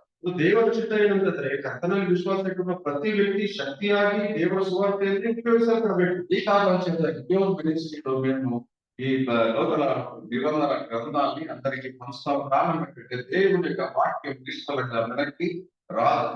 ಅದಕ್ಕೋಸ್ಕರ ಗಿಡಿಯೋನ್ಸ್ ಮಿನಿಸ್ಟ್ರಿ ಮೂಲಕ ಮತ್ತು ಸತ್ಯವೇದಗಳನ್ನು ಪ್ರತಿ ಊರಿನೂ ಕೊಡ್ತಾ ಇರ್ತೇವೆ. ದೇವರ ವಾಕ್ಯ ಕಾರ್ಯಗಳನ್ನು ಮಾಡುವಂತದ್ದಾಗಿ. పోయిన సంవత్సరంలో ఇండియా దేశంలో మాత్రమే 65.8 అంటే ఆల్మోస్ట్ 66 లక్షల నూతన బంధనలు 24 భాషల్లో పంచగలిగినటువంటి కృప దేవుడు అనుగ్రహించినాడు. ಮತ್ತು ಇಂಡಿಯಾದಲ್ಲಿ ಮಾತ್ರನೇ ಮತ್ತು 66 ಲಕ್ಷ ಸತ್ಯವೇದ ಗ್ರಂಥಗಳನ್ನು 24 ಭಾಷೆಗಳಲ್ಲಿ ಕರ್ತನು ಸಹಾಯ ಮಾಡಿದ್ದಾನೆ. అయితే మేము మిమ్మల్ని కోరేది, ಮತ್ತು ಅಂಕಲು ಸಂಸ್ಥೆ ಕೇಳೋದು ಏನಂತಂದ್ರೆ, ఈ ఇవ్వబడినటువంటి దేవుని యొక్క వచనం ఎవరైతే తీసుకున్నారో అది నిష్ఫలంగా తిరిగి రాకుండా వారి హృదయాల్లో పని చేయాల అనేటువంటి కోరికతో మిమ్మల్ని ప్రార్థన చేయాలని ప్రాథమికంగా చాలా ప్రాముఖ్యంగా మేము ಅಡುತ್ತಾం. ಮತ್ತು ಈ ರೀತಿಯಲ್ಲಿ ಸತ್ಯವೇದಗಳನ್ನು ಇರಿಸಿಕೊಂಡಿರುವಂತಹ ವ್ಯಕ್ತಿಗಳು ಆ ವಾಕ್ಯಗಳನ್ನು ಅವು ನಿಷ್ಫಲವಾಗದಂತೆ ಕಾರ್ಯ ಮಾಡುವ ಹಾಗೆ ಮುಖ್ಯವಾಗಿ ನಿಮ್ಮಲ್ಲಿ ಪ್ರಾರ್ಥನೆ ಮಾಡಲಿಕ್ಕೆ ಕೇಳ್ತಾ ಇದ್ದಾರೆ. సో మిమ్మల్ని నేను విజ్ఞప్తి చేసేది కూడా మీ శనివారం ప్రార్థనలు, మీ వ్యక్తిగత ప్రార్థనలో ఈ యొక్క సేవను కూడా జ్ఞాపకం చేసుకొని ఇవ్వబడుతున్నటువంటి దేవుని యొక్క వాక్యం నిష్ఫలంగా వెనుతిరగక దాని కార్యం నెరవేర్చినట్లు ప్రార్థించాలని మనం చేస్తున్నాను. ಮತ್ತು ನಿಮ್ಮ ಒಂದು ಪ್ರಾರ್ಥನೆ, ವ್ಯಕ್ತಿಗತ ಪ್ರಾರ್ಥನೆ, ಸಭೆ ಪ್ರಾರ್ಥನೆಯಲ್ಲಿ ಇದು ಸಂಸ್ಥೆ ಸೇವೆ ನಡೀತಾ ಇರುವಾಗ, ವಾಕ್ಯಗಳು ಕೊಡ್ತಾ ಇರುವಾಗ ಕಾರ್ಯವನ್ನು ನಡೆಯುವ ಹಾಗೆ ಪ್ರಾರ್ಥನೆ ಮಾಡಿ. అంతేకాదు దేవుని యొక్క పనిలో ఇథియోపదేశకుడు రక్షించబడి ఆయన మారుమనసు పొంది బాప్తిసం పొంది ఇథియోపియా దేశానికి వెళ్ళాడు. కానీ దేవుడు ఫిలిప్పు అనేటువంటి ఒక వ్యక్తిని వాడుకున్నాడు. ಮತ್ತು ಆ ರೀತಿಯಲ್ಲಿ ಇಥಿಯೋಪಿಯಾ ದೇಶಕ್ಕೆ ಹೋಗಿರುವಂತಹ ವ್ಯಕ್ತಿಯನ್ನು ಸಂದರ್ಶಿಸಲಿಕ್ಕೆ ಫಿಲಿಪ್ಪನನ್ನು ಉಪಯೋಗಿಸುತ್ತಾರೆ. అలాంటి వ్యక్తులు గిడియోన్స్కి అవసరం. ಮತ್ತು ಅಂತಹ ಒಂದು ವ್ಯಕ್ತಿಗಳು ಗಿಡಿಯೋನ್ಸ್ ಮಿನಿಸ್ಟ್ರಿಗೆ ಅವಶ್ಯಕತೆ ಇದೆ. So you can pray for us. మీరు వారి కొరకు ప్రార్థన చేయండి. మీరు ಪಾಲ್ಗೊಳ್ಳುವುದೇ ಮನವಿ చేస్తున్నాను. ಮೊದಲನೇದಾಗಿ ನೀವು ಪ್ರಾರ್ಥನೆ ಮಾಡ್ರಿ ಮತ್ತು ನಮ್ಮ ಜೊತೆಗೆ ನೀವು ಸೇರಿ ಕೆಲಸ ಮಾಡ್ಬೇಕಾಗಿ సో ಹೇಳ್ತಾರೆ. నా దగ్గర ఈ అప్లికేషన్స్ ఏంటంటే మెంబర్షిప్ తీసుకోవడానికి కారణం ఏంటంటే వీడియో మినిస్ట్రీలో న్యూ టెస్ట్మెంట్ లో వ్యక్తిగతంగా ఒక్కరేసి పని చేయలేదు. ఒక టీమ్ గా వెళ్ళి జైల్స్ లో, స్కూల్స్ లో, కాలేజెస్ లో, హోమ్స్ లో, హాస్టల్స్ లో పంచడం జరుగుతుంది. పర్మిషన్ తీసుకోండి. ಮತ್ತು ಅಂಕಲ್ ಅವರ ಕೈಯಲ್ಲಿರುವಂತದ್ದು ಒಂದು ಮೆಂಬರ್ಶಿಪ್ ಅಪ್ಲಿಕೇಶನ್ ಫಾರ್ಮ್ ಆಗಿರ್ತದೆ. ಇದೇನಂತಂದ್ರೆ ಸತ್ಯವೇದವನ್ನು ವ್ಯಕ್ತಿಗತವಾಗಿ ಒಬ್ಬೊಬ್ಬರು ಕೊಡ್ಲಿಕ್ಕೆ ಇಲ್ಲ. ಪರ್ಮಿಷನ್ ಅನ್ನು ತೆಗೆದುಕೊಂಡು ಜೈಲ್ಸ್ ಅಲ್ಲಿ, ಸ್ಕೂಲ್ಸ್ ಅಲ್ಲಿ, ಕಾಲೇಜಸ್ ಅಲ್ಲಿ ಒಂದು ಟೀಮ್ ಆಗಿ ಹೋಗಿ ಸತ್ಯವೇದಗಳನ್ನು ಹಂಚಿ ಬರ್ತಾರೆ. సో వీరి ಅದಕ್ಕೆ ಜನರು ಕೂಡ ಬೇಕಾಗಿದ್ದಾರೆ. తర్వాత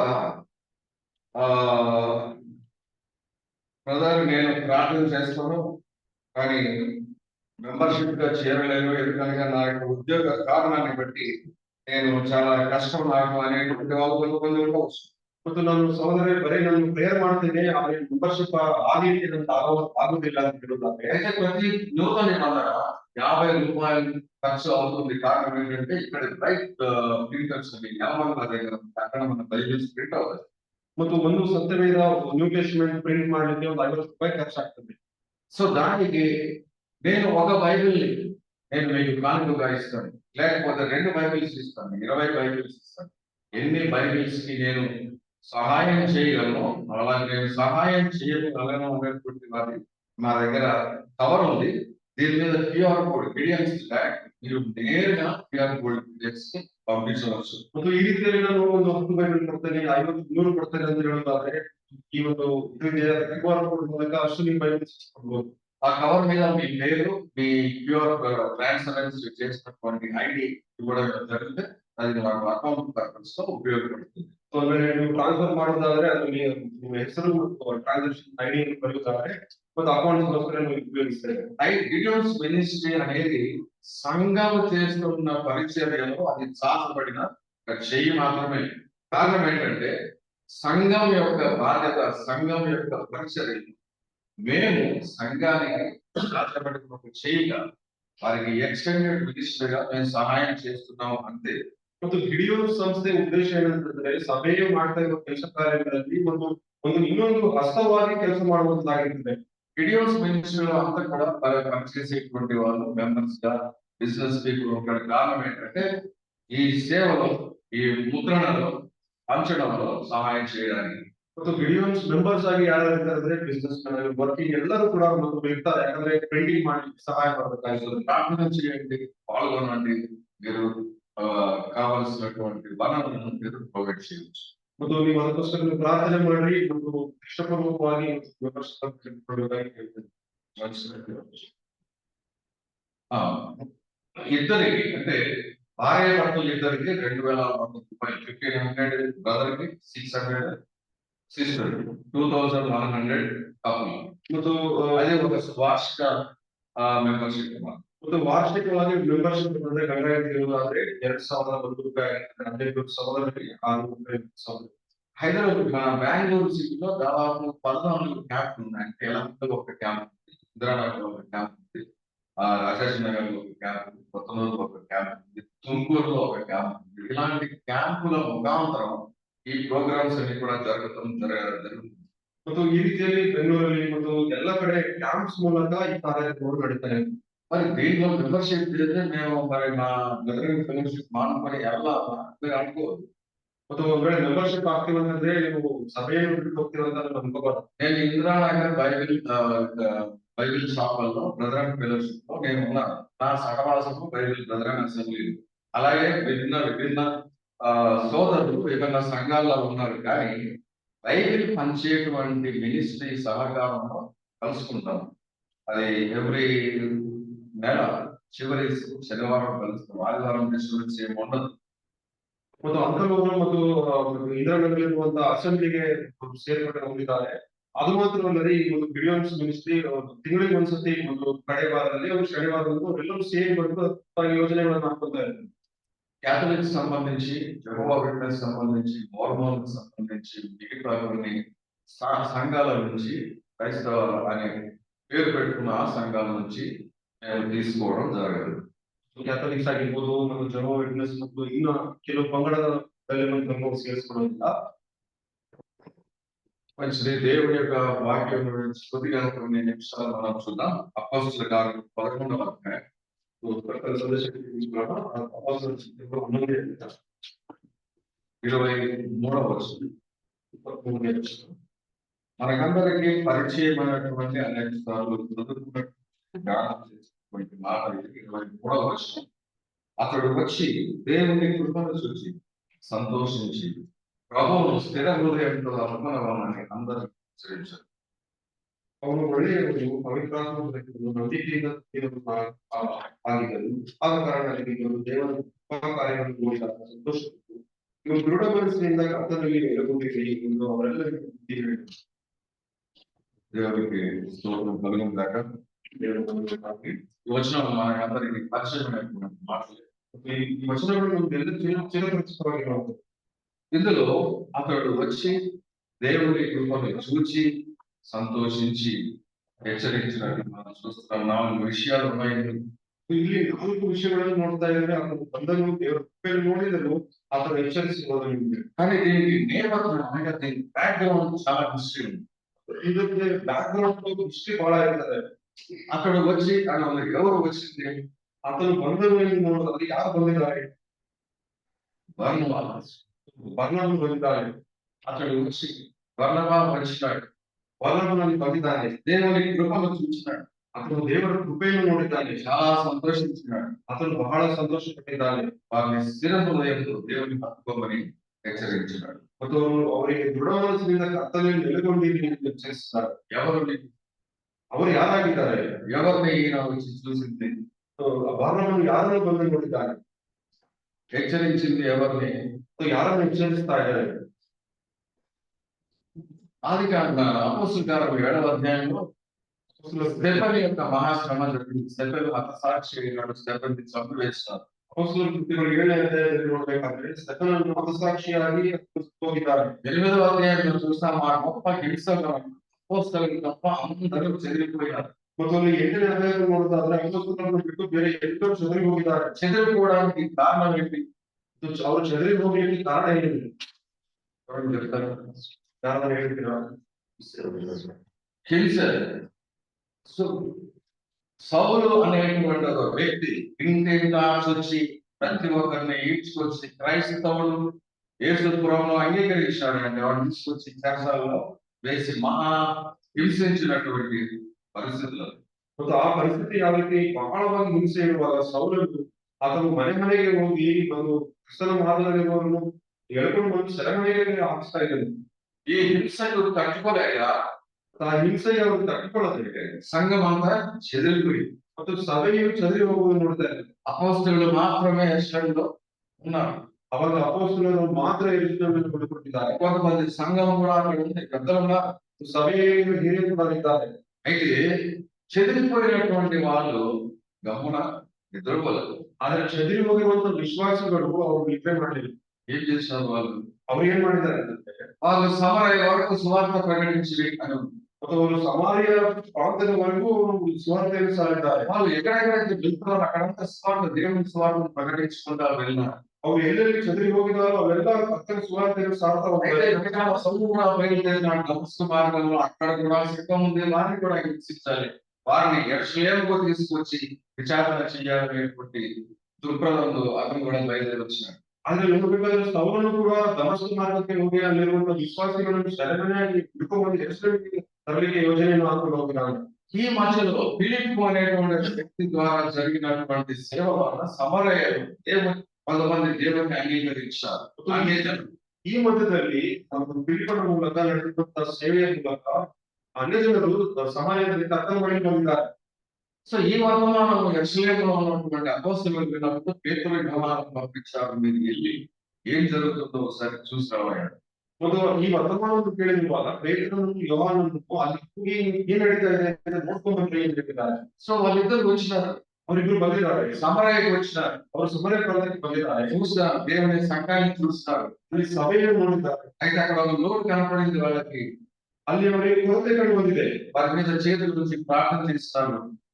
ಮತ್ತು ಅವರು ಕೈಗಳನ್ನು ಇಟ್ಟು ಪ್ರಾರ್ಥನೆ ಮಾಡಿದ್ದಾರೆ. వారు పరిశుద్ధాత్మ పొందినారు. ಅವರು ಪರಿಶುದ್ಧಾತ್ಮನು ಹೊಂದಿದ್ದಾರೆ. సరే ఇది జరిగింది. మళ్ళీ ఆయన ముందుకు వెళ్ళి యొప్పేలో ఉన్నాడు. పేతురు ముందే ಹೋಗಿ యొప్పేಯಲ್ಲಿ అతను ఉండిಕೊಂಡಿದ್ದಾನೆ. సో కొర్నేలియస్ అనేటువంటి రోమా సైనికాధికారి గురించి 10వ అధ్యాయంలో మనం చూస్తాం. సో అతనే అంటే కొర్నేలియస్ కొంత ఐటమ్ ನೋಡಿದ್ದೇವೆ.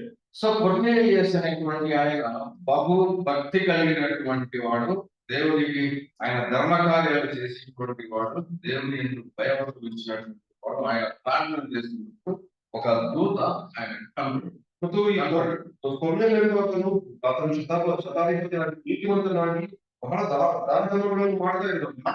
ಕನಸಿನಲ್ಲಿ ಒಂದು ಅತನಿಗೆ ದೇವರನ್ನು ಕಾಣಿಸಿಕೊಳ್ಳಲು ನೋಡ್ತಾ ಇದ್ದಾರೆ. ఈ సంభవం అంతా కూడా మనకు తెలుసు కదా. కొర్నేలియస్ గురించి తెలియని వాళ్ళు ఎవరైనా ఉన్నారు? ಮತ್ತೆ ಈ ಎಲ್ಲ ಸಂದರ್ಭಗಳು ನಮಗೆ ತಿಳಿದಿದೆ. ಕೊರ್ನೇಲಿಯಸ್ ಕುರಿತಾಗಿ ನಮಗೆ ತಿಳಿದಿದೆ. ಯಾರು ತಿಳಿದಿಲ್ಲ? మనకందరికీ కొర్నేలియస్ గురించి తెలుసు.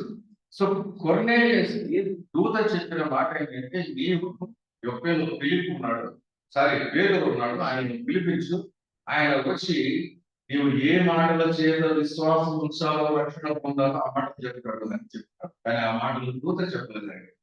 పేతురుని పిలవమన్నాడు. ಆ ದೂತನು ಏನಂತ ಹೇಳ್ತಾ ಇದ್ದಾರೆ, ನೀನು యొప్పేಲಿರುವಂತ ಪೇತ್ರನನ್ನು ಕರೆಕಳಿಸು, ಆತನು ಬಂದು ನೀನು ಏನ್ ಮಾಡಬೇಕು అతను ಹೇಳಿದಾನೆ ಎಂದು ಹೇಳಿದಾನೆ. ఈ లోపల పేతురు పెట్టిన మధ్యాహ్నం 12 గంటలు ఆకలి అవుతుంది. బ్రేక్ఫాస్ట్ లేదు, కాఫీ లేదు, టీ లేదు, 12 అవుతుంది. ఆయన ఉన్నటువంటి ఇంట్లో వాళ్ళు ఏం పట్టిస్తున్నారో తెలియదు. ఆయన మెడ మీద ఎక్కి ఆయన ప్రార్థన చేస్తూ ఉండగా పరవశమైనాడు. ಮತ್ತು ಈ ರೀತಿಯಾಗಿರುವಾಗ యొప్పేದಲ್ಲಿ ಮತ್ತು ಪೇತ್ರನು ಮೇಲಿನ ಮಾಡಿಯಲ್ಲಿ ಅತನು ಹಸುವೆ ಆಗಿರ್ಬೋದು ಪ್ರಾರ್ಥನೆ ಮಾಡ್ತಾ ಇರುವಾಗ అతను పైన నుంచి దుప్పటి వండేది కిందికి దిగింది. ఆ దుప్పటిలో ప్రతి విధమైన చతుష్పాద జంతువులు ఉన్నాయని మనం చూస్తున్నాం. ಮತ್ತು ಮೇಲಿಂದ ದರ್ಶನ ನೋಡ್ತಾ ಇದ್ದಾರೆ. ಒಂದು ಹಾಸಿಗೆ ಬಂದಿದೆ, ಅಲ್ಲಿರುವಂತ ಎಲ್ಲ ಒಂದು జంతువులైతే. అప్పుడు ఒక స్వరం వినపడింది, పేతురు లేచి చంపుకొని తిను అంటే, ప్రభువా నిశ్చితమైనది ఎప్పుడు కూడా నా నోట్లో పెట్టుకోలేదండి. ಮತ್ತು ಅಲ್ಲಿ ಒಂದು ಸ್ವರ ಕೇಳ್ತಾ ಇದ್ದೇನೆ, ಪೇತ್ರನೇ ಎದ್ದು ಅದನ್ನು ಸಂಹರಿಸಿ ನೀನು ತಿನ್ನು ಅಂತ ಹೇಳಿ. నేను పవిత్రపరిచిన వాటిని నీవు నిశ్చితంగా ఎంచవద్దు. ಅಲ್ಲಿ ದೇವರು ಹೇಳ್ತಾ ಇದ್ದಾರೆ, ನಾನು ಪರಿಶುದ್ಧವಾಗಿ ಎಣಿಸಿರುವುದನ್ನು ನಿಶ್ಚಿತ ಎಂದು ಹೇಳಬೇಡ. వద్దు ప్రభువా. ಆ ಪೇತ್ರ ಹೇಳ್ತಾ ಇದ್ದಾನೆ, ಬೇಡ ಅಂತೀನಲ್ಲ. దుప్పటి పైకి వెళ్ళిపోయింది. ಮತ್ತೆ ಅದು ಹಾಸಿಗೆ ಮೇಲೆ ಹೋಗಿದೆ. మళ్ళీ కిందికి వచ్చి ಮತ್ತೆ ಕೆಳಗೆ ಬಂದಿದೆ. మళ్ళీ అదే స్వరం, ಅದೇ ಸ್ವರ ಕೇಳ್ತಾ ಇದೆ. అదే ప్రత్యుత్తరం. ಪೇತ್ರನು ಅದೇ ಉತ್ತರವನ್ನು ಕೊಡ್ತಾ ಇದ್ದಾರೆ, ప్రభువా నిశ్చితమైనది నేను ఎప్పుడు కూడా తెలియలేదు అన్నాడు. ಕರ್ತನೇ ಅಶುದ್ಧವಾದದನ್ನು ಯಾವತ್ತೂ ನನಗೆ ಮುಟ್ಟಿದ್ದಾನೆ. ఆయన ధర్మశాస్త్రం ప్రకారం నిష్ఠగా ఉన్నటువంటి వ్యక్తి, ಮತ್ತು ಧರ್ಮಶಾಸ್ತ್ರದ ಪ್ರಕಾರ ನಿಷ್ಠವಾಗಿದ್ದಾರೆ. ఇలా ఉమ్మారు జరిగింది దుప్పటి యొక్క.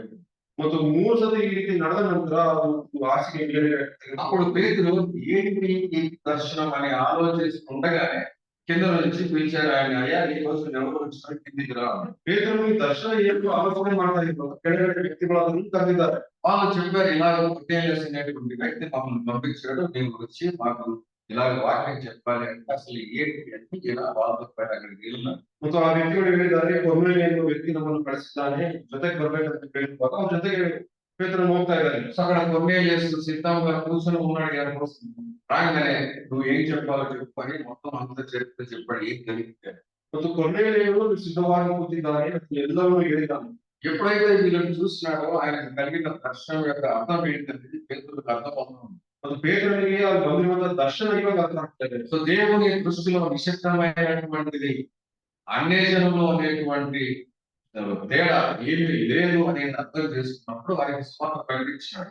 ದೇವರ ದೃಷ್ಟಿಯಲ್ಲಿ ಯಾವುದೋ ಅಶುದ್ಧವಲ್ಲ, ಅನ್ಯ ಜನರು ಇಲ್ಲ ಅಂತ ಹೇಳಿ ಭಗವಂತ ಸುವಾರ್ತೆಯನ್ನು ಪೇತ್ರನು ಹೇಳಿದ್ದಾನೆ. వాళ్ళు రక్షించబడ్డారు. ಅವರು ರಕ್ಷಣೆಯಲ್ಲಿ ಬಂದಿದ್ದಾರೆ. ఆయన యెరూషలేముకు వచ్చాడు. ಯೆರೂಸಲೇಮಿಗೆ ಹಿಂದಿರುಗಿ ಬಂದಿದ್ದಾರೆ. అక్కడికి రాగానే యెరూషలేములో ఉన్నటువంటి మిగతా అపోస్తలులు పెద్దలు ఆయన జగడం పెట్టుకున్నారు. ಮತ್ತು ಅಲ್ಲಿರುವಂತಹ ಅಪೊಸ್ತಲರು ಪೇತ್ರನೊಂದಿಗೆ ಅವರು ಜಗಳವನ್ನು ಆಡಿದ್ದಾರೆ. ఇవన్నీ ఎలా తెలుసుకుని భోజేస్తాం. ಅನ್ಯ ಜನರೊಂದಿಗೆ ನೀವು ಊಟ ಯಾವ ರೀತಿ ಮಾಡ್ತಾ ಇದ್ದೀವಿ. పేతురు చెప్పిన ప్రత్యుత్తరం మనం చదువు.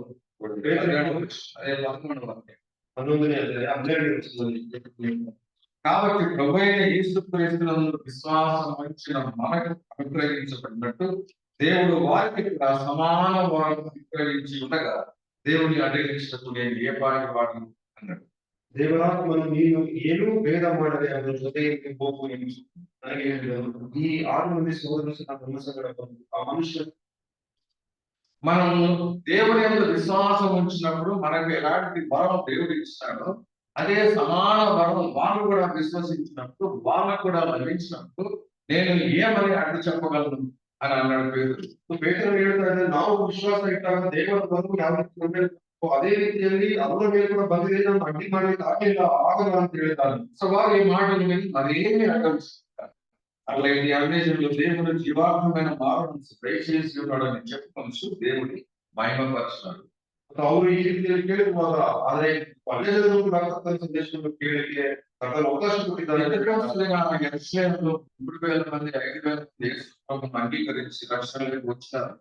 ಮೊದಲಲ್ಲಿ 3,000 ಜನ ಪ್ರತಿಪಕ್ಷ ದಿನವನ್ನು ರಕ್ಷಣೆಯಲ್ಲಿ ಬಂದಿದ್ದಾರೆ ಯೆಹೂದ್ಯರು. ఫిలిప్పు ద్వారా సమరయను అంగీకరించిన ಸಮಾರ್ಯ ಪ್ರಾಂತದಲ್ಲಿ ಫಿಲಿಪ್ಪನ ಮೂಲಕ ಕರ್ತನ ಬಳಿಗೆ ಬಂದಿದ್ದಾರೆ. పేతురు ద్వారా రోమా సైనికుడు శతాధిపతి అన్యజనుడు దేవుని యొక్క విశ్వాసం నుంచి దేవుని రక్షణలోకి వచ్చినాడు. ಮತ್ತು ಪೇತ್ರನ ಮೂಲಕ ಕೊರ್ನೇಲಿಯನು ಆ ಶತಾಧಿಪತಿ ಆತನು ಕರ್ತನ ಬಳಿಗೆ ಬಂದಿದ್ದಾನೆ.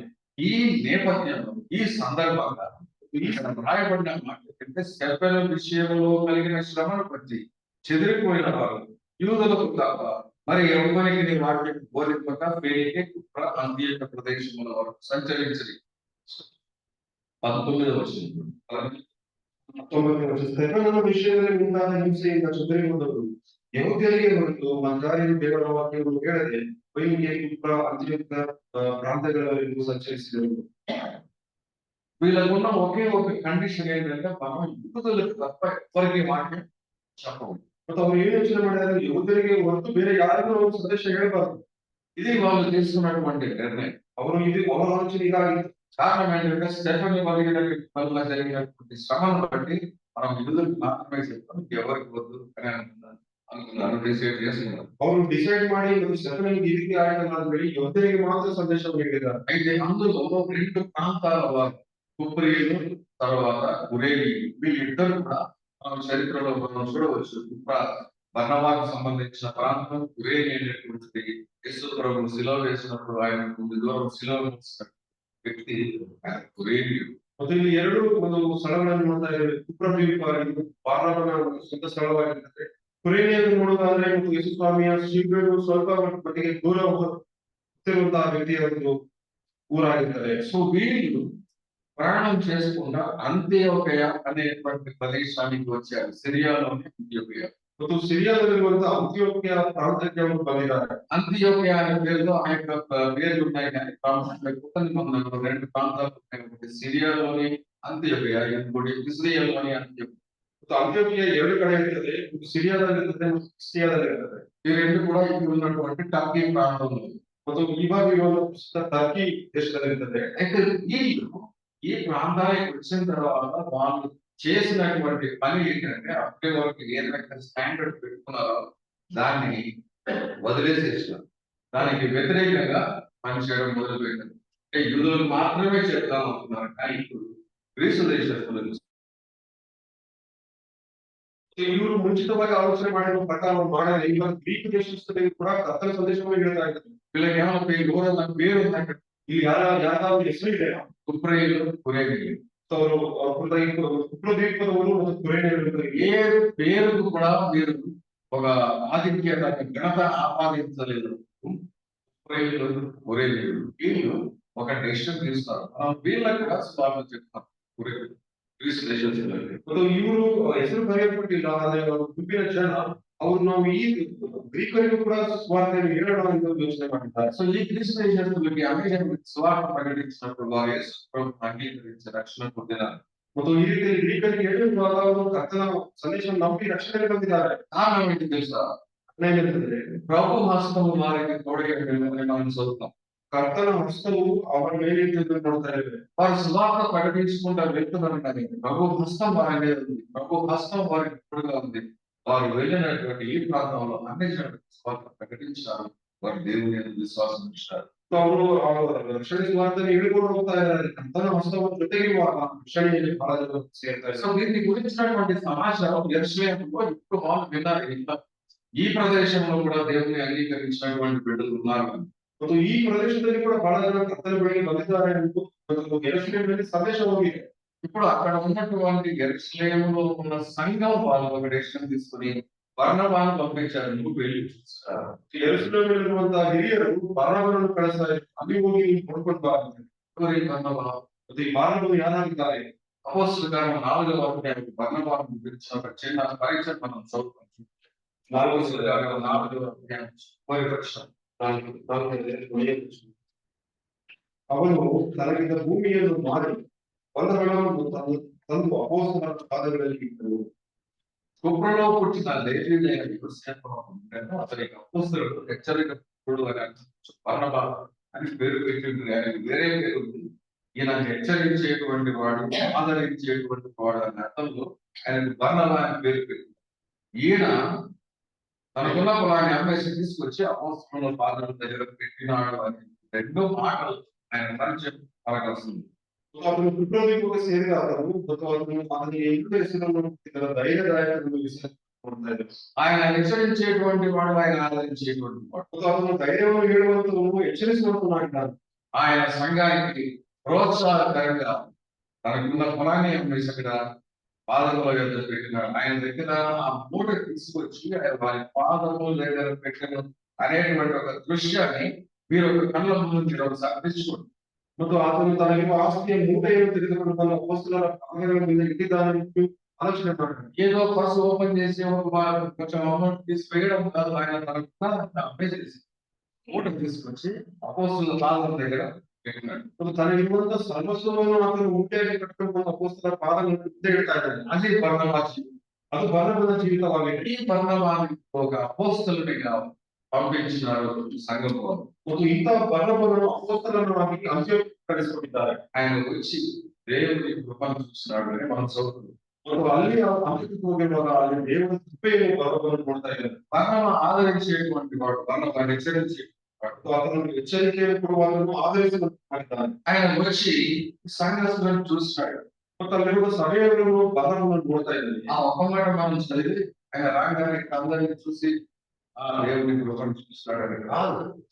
ಆತನು ಬಂದು ದೇವರ ಕೃಪೆಯನ್ನು ನೋಡಿದ್ದಾನೆ ಅಂತ ಹೇಳಿಲ್ಲ. వారి ఆరాధన కూటాలు చూశాడు, ಅವರ ಆರಾಧನೆ ಕ್ರಮವನ್ನು ನೋಡ್ತಾನೆ, వారి ప్రార్థనా కూటాలు చూశాడు, ಪ್ರಾರ್ಥನೆ ಪುಸ್ತಕಗಳನ್ನು ನೋಡಿದ್ದಾನೆ, వారి ఇంట్లో జరిగే కోరికలు చూస్తున్నాడు, ಮನೆಯಲ್ಲಿ ಕುಟುಂಬಗಳನ್ನು ನೋಡಿದ್ದಾನೆ, వారు చేసేటువంటి సేవలు చూస్తున్నాడు, ಅವರು ಮಾಡಿದ ಸೇವೆಯನ್ನು ನೋಡಿದ್ದಾನೆ, వారి యొక్క ఆరాధన చూస్తున్నాడు. ಅವರ ಆರಾಧನೆಯನ್ನು ನೋಡಿದ್ದಾನೆ. యూదులు అన్య జనులు కలిసి చేసేటువంటి ఆరాధన, ಯಹೂದ್ಯರು ಮತ್ತು ಗ್ರೀಕರು ಅನ್ಯ ಜನರು ಸೇರಿ ಮಾಡುವಂತಹ ಆರಾಧನೆ. ఎఫ్ఎస్సీ పత్రికలో మనం చదివేది ఏంటంటే ఆయన అన్య జనులను యూదులను క్రీస్తు శిలువ రక్తం ద్వారా సంధి చేసినాడు. ఇది కేవలం కృప అని మనం చదువుతాం. ಮತ್ತು ಪೌಲ್ ಬರೆದ ಪತ್ರಿಕೆಗಳನ್ನು ನೋಡ್ತೇವೆ. ಮತ್ತು ಅನ್ಯರನ್ನು ಗ್ರೀಕ್ ಯಹೂದ್ಯರನ್ನು ಕ್ರಿಸ್ತನು ಸಂಧಿ ಮಾಡಿದರೆ ತನ್ನ ರಕ್ತದಿಂದ. అలాంటి కృపను ఆయన కంగజల సంఘంలో చూస్తాడు. ಅಂತ ಒಂದು ಕೃಪೆಯನ್ನು ಸಭೆಯಲ್ಲಿ ಬಾರವನ್ನು ನೋಡ್ತಾ ಇದ್ದಾನೆ. ఇలాంటి తేడాలు లేని, వ్యత్యాసాలు లేని, యూదులు అన్యులు లేనటువంటి తేడా లేని ఒక ఐక్యత కలిగినటువంటి సంఘ ఆరాధన, సంఘ సహవాసాన్ని ఆయన చూస్తున్నాడు. ಯಾವುದೇ ಭಿನ್ನಾಭಿಪ್ರಾಯಗಳು ಇಲ್ಲದೆ ಇರುವಂತಹ ಒಂದು ಸಭೆಯನ್ನು ಅವರು ಸಹೋದರನ್ನು ನೋಡಿದ್ದಾರೆ. తీర్పు పత్రికలో మనం ఏం చదువుతామంటే దేవుని యొక్క మహా కృప ప్రత్యక్షమైంది, దేవుని యొక్క కృప ప్రత్యక్షమైనప్పుడు అని మనం చదువుతాం. ಈತನಿಗೆ ಬರೆದ ಪತ್ರಿಕೆಯಲ್ಲಿ ನೋಡಿದ್ರೆ ದೇವರ ಕೃಪೆಯು ಪ್ರತ್ಯಕ್ಷವಾಯಿತು ಎಂದು ನೋಡ್ತಾ ಇದ್ದಾರೆ. యోహాను సువార్త 1:14 ఆ వాక్యం కృపా సత్య సంపూర్ణుడిగా మన మధ్య నివసించడం అని. ಯೋಹಾನ ಬರೆದ ಸುವಾರ್ತೆ 1:14 ನೋಡಿದಾಗ ಆ ವಾಕ್ಯವು ಕೃಪಾ ಸತ್ಯತೆಯುಳ್ಳವಾಗಿ ನಮ್ಮ ಮಧ್ಯದಲ್ಲಿ ನಿವಾಸ ಮಾಡಿದೆ. సో ఈ దేవుని కృప అనేది సాక్షాత్తు యేసు కొరకును సృష్టించేంతగా మనం అర్థం చేసుకోవచ్చు. ದೇವರ ಕೃಪೆ ಅಂತಂದ್ರೆ ಯೇಸು ಸ್ವಾಮಿಯನ್ನು ಪ್ರತಿಬಿಂಬಿಸುವಂತದ್ದಾಗಿದೆ. ఈ సంఘాన్ని ఆయన చూస్తున్నప్పుడు యేసు క్రీస్తు సారూప్యంలోనికి మార్చబడిన సంఘాన్ని ఆయన చూస్తా ఉన్నాడు. ಮತ್ತು ಅಂತ್ಯದಲ್ಲಿ ಸಭೆಯನ್ನು ನೋಡುವಾಗ ಯೇಸು ಸ್ವಾಮಿಯಂತೆ ಮಾರ್ಪಟ್ಟು ಸಭೆಯಾಗಿ ನೋಡ್ತಾ ಇದ್ದಾರೆ. పౌలు యొక్క ఉద్దేశం ఏంటంటే సంఘం, ప్రతి వ్యక్తి ఆయన యొక్క మిషన్ ఏంటంటే ప్రతి ఒక్కరు యేసు ప్రభు యొక్క సారూప్యంలోనికి మార్చబడాలి. ಪೌಲನ ಉದ್ದೇಶ ಏನಾಗಿತ್ತು? ಪ್ರತಿಯೊಬ್ಬ ವ್ಯಕ್ತಿ ಯೇಸು ಸ್ವಾಮಿಯಂತೆ ಮಾರ್ಪಟ್ಟು యేసుక్రీస్తు సారూప్యంలోనికి మార్చబడాలి. ಯೇಸು ಸ್ವಾಮಿಯ ಸಾರೂಪ್ಯದಲ್ಲಿ ಮಾರ್ಪಟ್ಟು అలాంటి సంఘాన్ని వచ్చి బర్నబా చూస్తాడు. ಅಂತ ಒಂದು ಸಭೆಯನ್ನು ಬಾರವನ್ನು ನೋಡ್ತಾ ಇದ್ದಾರೆ. ఇది అయిన తర్వాత మనం చదివే ఒక మాట ఏంటంటే ఆయన ఈ సంఘాన్ని చూసి అయిపోయిన తర్వాత పౌలును సౌలును కనుక్కోవడానికి వెళ్ళినాడు. ಮತ್ತು ಈ ಬಾಲವನ್ನು ಅದನ್ನು ತಾರ್ಸಕ್ಕೆ ಹೋಗಿ ಸೌಲನ್ನು ಹುಡ್ಕೊಂಡು ಹೋಗ್ತಾ ಇದ್ದಾನೆ. వీళ్ళని చూసినాడు, సంతోషించాడు, అంతే బాగుంది. అక్కడికి చూసేసి సార్ అక్కడ మా వాళ్ళందరూ ఉన్నారు, మంచి ఉంటున్నాడు, వాడు వీళ్ళందరూ మా ఊరు వాళ్ళే, తుమ్మూరు వాళ్ళే, వీళ్ళు బాగా నడిపిస్తారు, అంత బాగుంది బ్రదర్ పేరు అని ఆయన రిపోర్ట్ ఇచ్చి వెళ్ళిపోలేదు. ಮತ್ತು ಈ ರೀತಿಯಾಗಿ ಇಲ್ಲೆಲ್ಲ ಚೆನ್ನಾಗಿದೆ, ಮತ್ತೆ ಮುಖ್ಯವಾಗಿ ಕೆಲಸ ಮುಗ್ದಿದೆ ಅಂತ ಹೇಳಿ ರಿಪೋರ್ಟ್ ಕೊಟ್ಟು ಆತನು ಹೋಗ್ತಾ ಇಲ್ಲ. అక్కడ చూస్తూ ఉన్నప్పుడు ఆయనకు వచ్చినటువంటి బాధ్యత ఏంటంటే ఇక్కడ ఇంకొక వ్యక్తి అవసరం. ಮತ್ತು ಇಲ್ಲಿ ಇನ್ನೊಬ್ಬ ವ್ಯಕ್ತಿ ಅವಶ್ಯಕತೆ ಇದೆ ಎಂದು ಬಾಲವನ್ನು ನೋಡಿದ್ದಾನೆ. ఎవరిని గుర్తు చేసుకున్నాడు ఆయన? ಯಾರನ್ನು ಗುರ್ತು ಮಾಡ್ಕೊಂಡಿದ್ದಾನೆ ಅಂದ್ರೆ పౌలుని జ్ఞాపకం చేసుకున్నాడు. ಪೌಲನನ್ನು ಜ್ಞಾಪಕ ఈ ಮಾಡ್ಕೊಂಡು పౌలు ఎవరో తెలుసా? ಮತ್ತು ಈ ಪೌಲನು ಯಾರಂದ್ರೆ సంఘాన్ని హింసించినటువంటి సౌలు. సభ్యులను హింస ಮಾಡಿರುವುದು సౌలను. ఈ సౌలు రక్షించబడిన తర్వాత శిష్యుల దగ్గరకు వస్తే ఒక్కడు కూడా దగ్గర నిలబడ్డాడు. ಮತ್ತು ಈ ಸೌಲನು ರಕ್ಷಣೆಯಲ್ಲಿ ಬಂದ ನಂತರ ಯೆರೂಸಲೇಮಿನಲ್ಲಿ ಯಾರು ಸೇರಿಸಿಕೊಳ್ಳಿಲ್ಲ. సౌలు అక్కడ నడుచుకుంటూ వస్తుండగానే వీళ్ళు భయపడిపోతున్నారు, ఈయన నిజంగా మనం నమ్మొచ్చా? ಮತ್ತು ಇದನ್ನು ಸೌಲನು ನಡ್ಕೊಂಡು ಬರ್ತಾ ಇರೋ ನಿಜವಾಗಿ ಇದನ್ನು ನಂಬಬಹುದಾ ಎಂದು ಕೇಳಿದ್ದಾರೆ. ఈయన మాయగాడు అంటే మనం నమ్మొచ్చా? మనం నమ్మిపోదాం. యెరూషలేము చెరసాలలో వేస్తే ఏంటి పరిస్థితి? ಮತ್ತು ಇದನ್ನು ನಂಬಲಿಕ್ಕೆ ಆಗ್ತದ, ಒಂದ್ ವೇಳೆ ತಿರುಗಿ ನಮ್ಮನ್ನು ಕರ್ಕೊಂಡು ಹೋಗಿ ಒಂದು ಸೆರೆಮನೆಗೆ ಆಗ್ತಾನೇನೋ. యేసే క్రీస్తు అనే విధంగా ప్రకటిస్తా ఉన్నాడు, పౌలు వాక్యాన్ని నెరవేరుస్తా ఉన్నాడు, లేకపోతే ఆయన రుజువు చేస్తున్నాడని మనం చదువుతాం. ಮತ್ತು ಅಲ್ಲಿ ನೋಡ್ಬೇಕಾದ್ರೆ ಪೌಲನು ಯೇಸು ನಿಜವಾದ ದೇವರೆಂದು ನಿಜವಾದಾಗಿ ವಾಕ್ಯಗಳನ್ನು ಹೇಳ್ತಾ ಇದ್ದಾನೆ. కానీ శిష్యులు ఆయన దగ్గరికి తెలియలేదు, నమ్మలేదు. కారణం ఏంటంటే ఆయన యొక్క చరిత్ర. ಆದ್ರೆ ಅಲ್ಲಿ ಯೆರೂಸಲೇಮಿನ ಶಿಷ್ಯರು ಆತನನ್ನು ನಂಬಲಿಲ್ಲ, ಯಾಕಂತಂದ್ರೆ ಅದು ಚರಿತ್ರೆ ಆಗ್ತದಾಗಿ. ఆ కిందటువంటి అధ్యాయంలో మనం చదివితే ఈ బర్నబా ఈయనను చేరదీసి పౌలను తీసుకొని వాళ్ళ దగ్గరికి, అయ్యా ఈయన రక్షించబడ్డానికి నమ్మండి, ఈయన మనతో పాటు సేవ చేస్తున్నట్టుంటే వాళ్ళు వినలేదు. ಮತ್ತು ಒಂದು ಬಾರವನ್ನು ಕೈ ಹಿಡಿದುಕೊಂಡು ಇದನ್ನು ರಕ್ಷಣೆಗೆ ಬಂದಿದ್ದಾನೆ ಎಂದು ಶಿಷ್ಯರಿಗೆ ಹೇಳಿರುವಾಗ ಅವರು ನಂಬಲಿಲ್ಲ. వాళ్ళు నమ్మకపోగా బర్నబాను కూడా ఇక ఇంటికి వచ్చింది అనవసరంగా, బర్నబాను ఇంత చాలా మంచోడు, నువ్వు అందరినీ నమ్ముతావు పని ఇలా ఈ కాలంలో అనుకుంటా ఏం మంచి అందరినీ నమ్మగలిగిన ఆ టైం నువ్వు అనుకోవద్దు, ఈయన ఏం చేస్తాడో తెలియదు మనకి. కాబట్టి ఎవరు ఆయన పట్టించుకోలేదు. ఈ పౌలు మళ్ళీ తిరిగి మార్క్స్ వెళ్ళిపోయింది. ಅಥವಾ ಯಾರು ಅದನ್ನು ಸೇರಿಸಿಕೊಳ್ಳಬೇಕು మనం చదివే మాట ఏంటంటే బర్నబా మార్క్స్కు వెళ్ళి పౌలును కనుగొని అని ఉంటది. కనుగొనడం అంటే అర్థం ఏంటి? ಮತ್ತು ಅದನ್ನು ತಾರ್ಸಕ್ಕೆ ಹೋಗಿ ಹುಡುಕಿದನ್ನು ನೋಡ್ತಾ ಇದ್ರು. ಹುಡುಗಾಡಕ್ಕೆ దాన్ని తను వెతుకుతున్నాడు. ఎంతవరకు వెతికాడంటే పౌలు కనపడేంత వరకు అతను ఎಷ್ಟರವರೆಗೆ ಹುಡುಕಿದ್ದಾನೆ, అతను సౌలను సిక్కువರೆಗೆ ಹುಡುಕಿದ್ದಾನೆ. పౌలును కనుగొని ఆయన వెంట పెట్టుకుని అంత్యోక్యకు వచ్చినాడు. ఆ పౌలను సిక్క ನಂತರ అతను కర్ಕೊಂಡು తిరిగి అంత్యోక్యకు ಬಂದಿದ್ದಾನೆ. బర్నబాకు ఉన్నటువంటి శరీరపుత్రుడు ఆదరణ రెండు దాకా చాలా ప్రాముఖ్యమైన క్వాలిటీ ఆయన ఉండేది ఏంటంటే ఇతరులలో ఉండేటువంటి క్వాలిటీని, టాలెంట్ ని ఆయన ఐడెంటిఫై చేస్తాడు. ಮತ್ತು ಅದನ್ನು ಧೈರ್ಯದಾಯಕನು ಮತ್ತು ಆದರಣೆ ಕೊಡುವಂತದ್ದು ಮಾತ್ರವಲ್ಲ, ఇతరులలో ಒಂದು టాలెంట్ అನ್ನು గమనిస్తా ఇದ್ದಾರೆ. సంఘంలో పౌలు లాంటి సేవ చేయగలిగినటువంటి వ్యక్తిని గుర్తుపట్టి తీసుకొచ్చి సేవలో పెట్టినటువంటి వ్యక్తి బర్నబా. ಮತ್ತು ಪೌಲನಂತೆ ಒಂದು ಸಭೆಯಲ್ಲಿ ಇರುವಂತಹ ಟಾಲೆಂಟ್ ಗುರ್ತಿಡಿದು ತೆಗೆದುಕೊಂಡು ಬಂದಿರುವಂತದ್ದು ಬರ್ನಬಾ ಆಗಿರ್ತದೆ. ఎప్పుడో కొన్ని ఏళ్ల తర్వాత జరిగిపోయేటువంటి పరిస్థితిని చూడగలిగినటువంటి వాడు, దర్శించినటువంటి వాడు బర్నబా. ఎಷ್ಟో ವರ್ಷಗಳ ಮುಂದೆ ನಡೆಯುವಂತ ಕಾರ್ಯವನ್ನು దర్శిస్తున్నంత వ్యక్తి బర్నబాగిರ್ತದೆ. ఇలాంటి వ్యక్తి ఇక్కడ ఉంటే బాగుంటుందని ఆలోచించినటువంటి వాడు బర్నబా. ಮತ್ತು ಆ ಪೌಲನು ಈ ಸಭೆಯಲ್ಲಿ ಇರುತ್ತಾನೆ, ಒಳ್ಳೆಯದಾಗುತ್ತದೆ ಎಂದು ಆಲೋಚನೆ ಮಾಡಿದ್ದಾನೆ. నేను వెనకుండా పర్లేదు, ఇప్పుడు ఈ సంఘం అంతా ఇక్కడ వచ్చి పౌలు అంటారు, నా పేరు ఉంటది అనుకున్నటువంటి వాడు కాదు. ಮತ್ತು ನಾನು ಒಂದ್ ವೇಳೆ ಪೌಲನನ್ನು ಮುಂದೆ ಇಡುವುದಾದ್ರೆ ಅದನ್ನೇ ಮುಂದೆ ಹೋಗ್ತಾನೆ, ಅದನ್ನು ಗೊತ್ತಾಗಿ ಹೆಚ್ಚಿನ ಆಗ್ತದೆ ಅಂತ ಅನ್ಕೊಂಡಿಲ್ಲ. బర్నబాను పౌలును తీసుకొని వచ్చి 1 సంవత్సరం రోజు దేవుని యొక్క వాక్యాన్ని ఆ సంఘంలో బోధించారు. ಮತ್ತು 1 ವರ್ಷದವರೆಗೂ ಅವರು ಕರ್ತನ ಸಂದೇಶವನ್ನು ಬೋಧಿಸಿದ್ದಾರೆ. ఆ సంఘంలో భాషలు లేవు, పరిశుద్ధాత్మ వరం చేతులు పెట్టడం లేదు, ఏమీ లేదు. సంఘం స్థాపించబడింది. ಮತ್ತು ಆ ಸಭೆಯಲ್ಲಿ ಭಾಷೆಗಳಿರಲಿಲ್ಲ, ಇರಲಿಲ್ಲ, ಸಭೆಯು ಸ್ಥಾಪಿಸಲ್ಪಟ್ಟಿದೆ. కానీ ఆ సంఘంలో దేవుని కృప ఉంది. ಆದ್ರೆ ಆ ಸಭೆಯಲ್ಲಿ ದೇವರ ಕೃಪೆ ಇದೆ. దేవుని కృప యేసు ప్రభు సారూప్యంలో ఆ సంఘంలో వసిస్తూ ఉంది.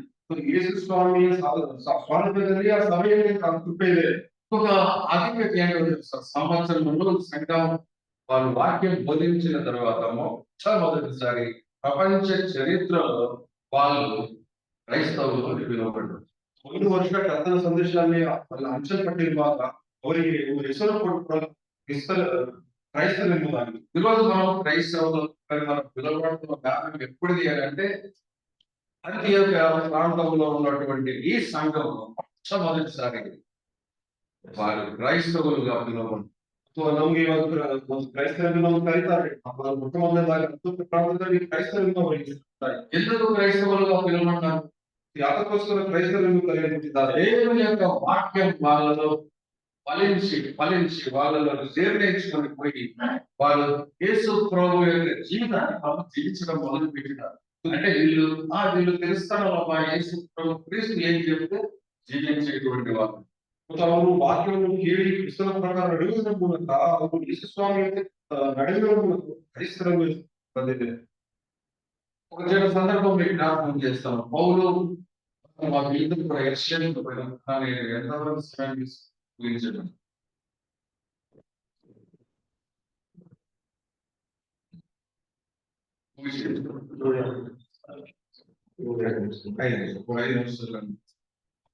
సో వీళ్ళిద్దరు యెరూషలేముకు వెళ్ళినారు. కారణం ఏంటంటే అగబు అనేటువంటి ఒక భక్తుడు వచ్చి ఇక్కడ యెరూషలేములో కరువు వస్తుందని ప్రకటించిన తర్వాత ఈ సంఘం కొద్దిగా అమౌంట్ రేస్ చేసి సంఘానికి యెరూషలేములో ఉన్న తోటి క్రైస్తవులకి సహాయం చేయడానికి ఫండ్ రెడీ చేసి ఇచ్చారు. ఇది తీసుకెళ్ళాలి. ಈ ಸಭೆಯವರು ಮತ್ತು ಸ್ವಲ್ಪ ಯೆರೂಸಲೇಮಿಗೆ ಅಲ್ಲಿರುವಂತ ಬರಗಾಲ ನಿಮಿತ್ತವಾಗಿ ಫಂಡ್ ರೇಸ್ ಮಾಡಿ ಕೊಡ್ಲಿಕ್ಕೆ ಪೌಲನು ಹೋಗಿದ್ದಾರೆ ಯೆರೂಸಲೇಮಿಗೆ. అక్కడికి వెళ్ళేసరికి పరిస్థితి ఏంటంటే పేతురుని హేరోదు చెరసాలలో వేసినాడు. అప్పటికే యాకోబును చంపేస్తున్నాడు. ಅಲ್ಲಿ ಯಾಕೋಬನನ್ನು ಸಂಹರಿಸಿದ್ದಾನೆ ಮತ್ತು ಹೇರೋದನು ಪೇತ್ರನನ್ನು ಸೆರೆಮನೆಯಲ್ಲಿ ಹಾಕಿದ್ದಾನೆ. సంఘం ఆసక్తితో ప్రార్థన చేస్తుంది, అత్యాసక్తితో ప్రార్థన చేస్తుంది. ఒక తల్లి ಮತ್ತು ಒಂದು ತಾಯಿಯ ಮನೆಯಲ್ಲಿ ಬಹಳ ಆಸಕ್ತಿಯಿಂದ ಸಭೆ ಪ್ರಾರ್ಥನೆ ಮಾಡ್ತಾ ಇದೆ. ఆ తల్లి పేరు ఏంటో తెలుసా? మరియా. మరియా అనేటువంటి ఒక ఇంటిలో వాళ్ళు ప్రార్థన చేస్తున్నారు. ఆమె బర్నబాకు సమీప బంధువు. ಮತ್ತು ಈ ಮರೆಯಳು ಆಕೆಯ ಮನೆಯಲ್ಲಿ ಮತ್ತು ಪ್ರಾರ್ಥನೆ ಮಾಡ್ತಾ ಇದ್ದಾರೆ. ಈ ಮರೆಯಳು ಮತ್ತು ಬಂಧು ಇದೆ. ఆమెకు ఒక కుమారుడు ఉన్నాడు. ఆయన పేరు తెలుసా? John Mark. ఆయన పేరు ఒక పుత్రుడిದ್ದಾನೆ, అతని ಹೆಸರು ಜಾನ್ ಮಾರ್ಕ್. సో ఇక్కడికి వెళ్ళిన తర్వాత ప్రార్థన చేస్తున్నారు. వీళ్ళు అక్కడే ఉన్నారు. పేదలు వచ్చినాడు. పేదలు సంభాషించి ఆయన వెళ్ళిపోయినాడు. వీళ్ళిద్దరు కూడా సంతోషించి రిటర్న్ అవుతున్నారు. ಮತ್ತು ಆ ರೀತಿಯಲ್ಲಿ ಪೇತ್ರನು ಹೊರಗಡೆ ಬಂದಿರುವಾಗ ಅಲ್ಲಿ ಮಾತಾಡಿ ಹೋಗ್ತಾ ಇದ್ದಾರೆ. ಅದೇ ರೀತಿಯಲ್ಲಿ ಪೌಲ ಬಾರವನ್ನು ರಿಟರ್ನ್ ಆಗ್ತಾ ಇದ್ದಾರೆ. సో చెరసాల నుంచి పేదలు విడిపించబడ్డాడు. ఇదంతా వీళ్ళు చూస్తున్నారు. అక్కడి నుంచి బయలుదేరేటప్పుడు బర్నబాకు ఒక వ్యక్తి కనపడ్డాడు అక్కడ. ಮತ್ತು ಅಲ್ಲಿಂದ ಹಿಂದಿರುಗಿ ಬರುವಾಗ ಬರ್ನಬನಿಗೆ ಒಬ್ಬ ಯಮನಸ್ಥನು ಕಂಡಿದ್ದಾನೆ. ఎవరు తెలుసు? ఆయన జాన్ మార్క్. అతను జాన్ మార్క్. జాన్ మార్కును చూసిన తర్వాత బర్నబాకు ఏమనిపించింది నాకు తెలియదు, కానీ జాన్ మార్కుని ఎంట పెట్టుకుని యెరూషలేముకి సరే అంత్యోక్యకి వచ్చేసిన. ಮತ್ತು ಈತನು ಈ ಜಾನ್ ಮಾರ್ಕನ್ನು ಕರ್ಕೊಂಡು ಬಾರ್ನಬನು ಪೌಲನು ಅಂತ್ಯೋಕ್ಯಕ್ಕೆ ಬಂದಿದ್ದಾರೆ. సో కొంతకాలం అయిన తర్వాత మొట్టమొదటిసారి సంఘం అంత్యోక్య సంఘం మనం సువార్త సేవకు వెళ్ళేసి బయట కూడా సువార్త ప్రకటిస్తాము అని డిసైడ్ చేసి ప్రార్థన చేసినప్పుడు వీళ్ళిద్దరు పౌలు బర్నబా వీళ్ళిద్దరిని పంపించారు. ಅಂತ್ಯೋಕ್ಯದಲ್ಲಿ ಸಭೆಯು ಹೊರಗಡೆ ಹೋಗಿ ಮತ್ತೆ ಸುವಾರ್ತೆಯನ್ನು ಹೇಳಬೇಕೆಂದು ಹೇಳುವಾಗ ಪೌಲನು ಬಾರ್ನಬನನ್ನು ಪ್ರತ್ಯೇಕಿಸಿ ಕಳಿಸಿಕೊಟ್ಟಿದ್ದಾರೆ. మొట్టమొదటిసారి సంఘ చరిత్రలో సంఘం నుంచి సేవకు పంపించేటువంటి అలవాటు చేసిన సంఘం ఇంత అంత్యోక్య సంఘం.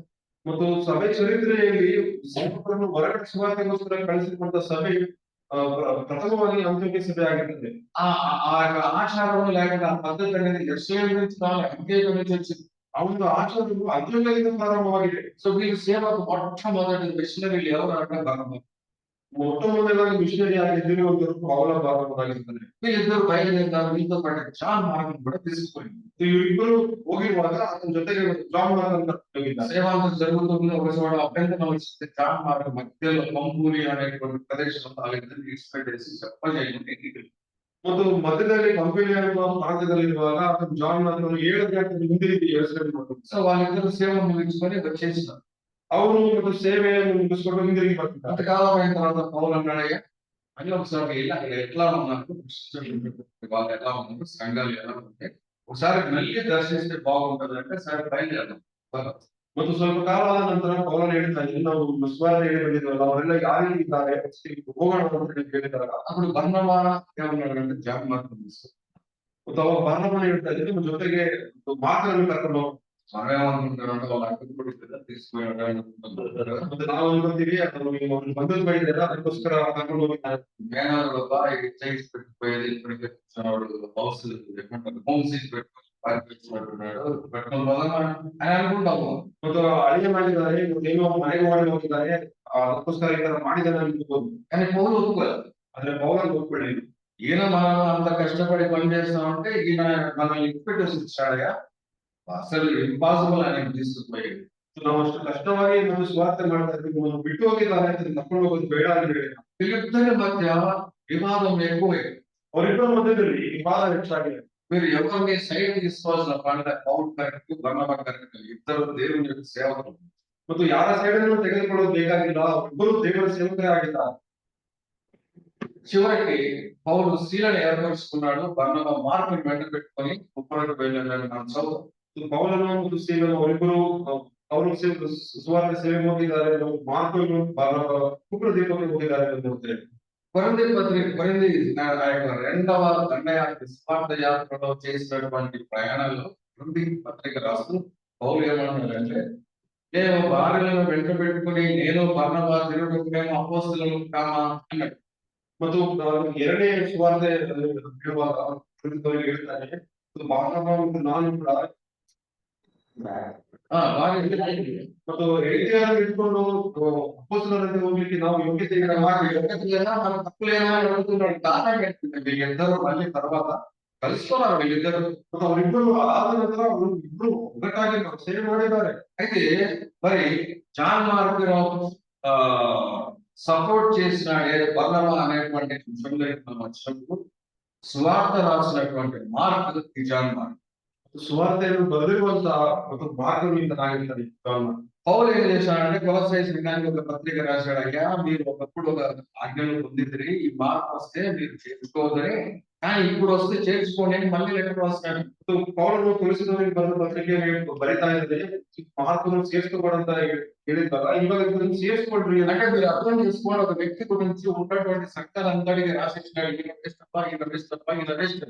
ಮತ್ತು ಒಬ್ಬ ವ್ಯಕ್ತಿಯ ಕುರಿತಾಗಿ ಇದನ್ನು ಸರಿಯಾಗಿಲ್ಲ, ಇದನ್ನು ಈ ರೀತಿ ಇದ್ದಾನೆ ಅಂತ ಬರೆದ್ಬಿಟ್ಟಿದ್ದಾರೆ. ఇప్పుడు ఈ కండిషన్ లో ఈ జాన్ మార్క్ అనేటువంటి వ్యక్తి మళ్ళీ తిరిగి నిలబడాలంటే ఆయన విశ్వాసం ఎంత గొప్పగా ఉండాలి, ఆ విశ్వాసాన్ని పెంపొందించి మెంటరింగ్ చేసేటువంటి వ్యక్తి ఎలా ఉండాలి. ಮತ್ತು ಆತನ ವಿಶ್ವಾಸ ತಿರುಗಿ ಕಟ್ಟಲು ಕೊಡ್ಬೇಕಂತಂದ್ರೆ ಆ ವ್ಯಕ್ತಿಗೆ ಬಹಳ ವಿಶ್ವಾಸ ಬೇಕಾಗ್ತದೆ, ಅದು ಮಾತ್ರವಲ್ಲ ಮೆಂಟರಿಂಗ್ ಕೂಡ ಬೇಕು. ఆయన కొలసై సంఘానికి పోగానే అక్కడ అడుగుతారు, ఏ కారణం పౌలు మధ్యలో విడిచిపెట్టేసి వచ్చినాడు నిలబడి అని అంటారు.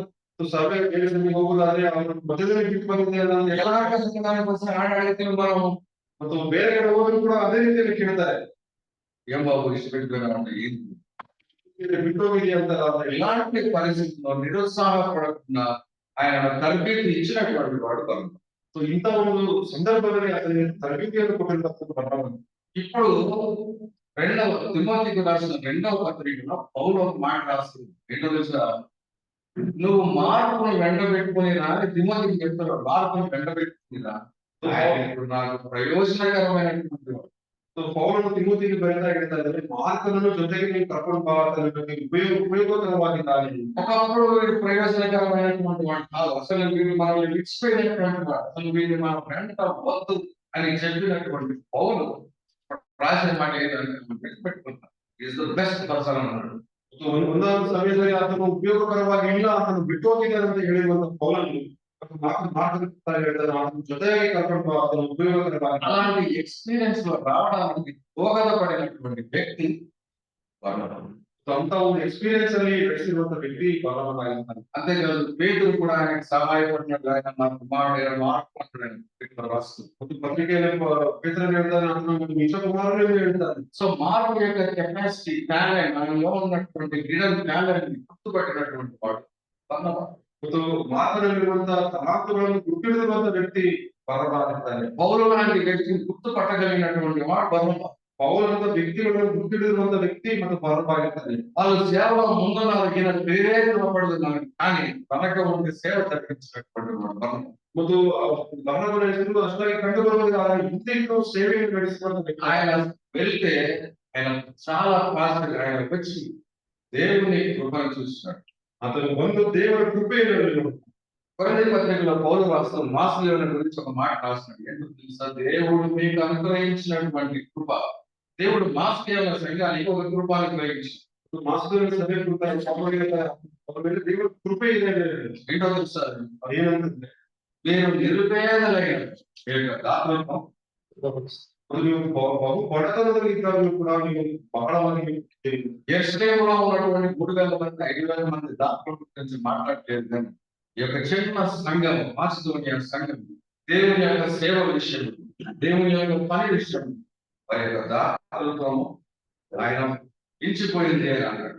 ಪೌಲನು ಹೇಳ್ತಾ ಇದ್ದಾರೆ ಮತ್ತು ಅವರ ರಾಷ್ಟ್ರೀಯ ಸಭೆಗಳ ಕುರಿತಾಗಿ ಅವರು ಕೊಟ್ಟಿರುವಂತಹ ಮತ್ತು ಧನ ಸಹಾಯದ ಕುರಿತಾಗಿ ಅದನ್ನು ಹೇಳ್ತಾರೆ. ನಾವು ಬಹಳವಾಗಿ ಕಷ್ಟದಲ್ಲಿ ಪಡುತ್ತಿದ್ದಾರೆ.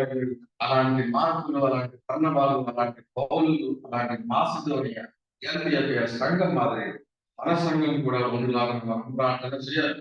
ಅದೇ ರೀತಿಯಲ್ಲಿ ಪೌಲನಂತೆ ಪೌಲನಂತೆ ಮಾರ್ಗವಂತೆ ಮಸೂದನ ಸಭೆಯಂತೆ ನಾವು ಕೂಡ ನಮ್ಮ ಸಭೆಗಳು ಇರಬೇಕಾಗಿ ನಾವು ಪ್ರಾರ್ಥನೆ ಮಾಡಿ. ప్రతి వెంకటేశ్వర ఒక మాట అవ్వాలి. ಪ್ರತಿಯೊಬ್ಬರು ವೆಂಕಟೇಶ್ವರ ಮಾರ್ಗವಾಗಿ ಮಾರ್ಪಡಿಸಲ್ಪಡಬೇಕು. పౌలు గురించి ఏమీ తెలియదు, వచ్చిపోతున్నాడు సంఘాన్ని బర్నబా చూసి ఇచ్చిపెట్టలేదు ఆయన, రామయ్య అని.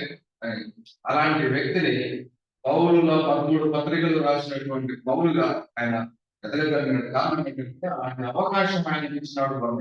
ಒಂದು ಆ ರೀತಿ ಅವಕಾಶಗಳನ್ನು ಪೌಲನಿಗೆ ಕೊಟ್ಟಿರುವುದರಿಂದ 3 ಪತ್ರಿಕೆಗಳನ್ನು ಬರೆಯಲಿಕ್ಕೆ ಸಾಧ್ಯವಾಯಿತು. సో సంఘంలో ఉన్నటువంటి ప్రతి వ్యక్తి కూడా చాలా ప్రాముఖ్యమైన ಸಭೆಯಲ್ಲಿರುವಂತಹ ಪ್ರತಿಯೊಬ್ಬ ವ್ಯಕ್ತಿ ಪ್ರಾಮುಖ್ಯತೆ.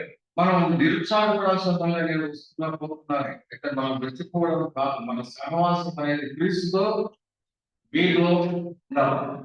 సహవాಸ క్రిస్తునೊಂದಿಗೆ సభೆಯೊಂದಿಗೆ దేవుడి మాట మన హృదయంలో, మన వినికిడిలో తీసుకుంటున్నాను. క్షమించాలి. దేవుని వాక్యంలో విషయం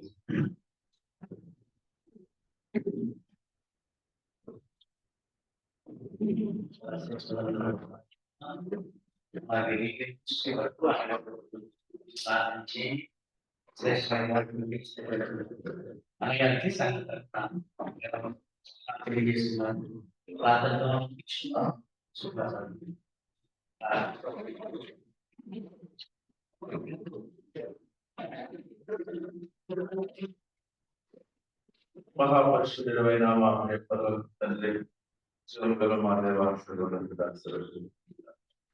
నిలబెట్టి మా ప్రభావానికి మీ యొక్క ఆటలు మాకు తెలియపరచడం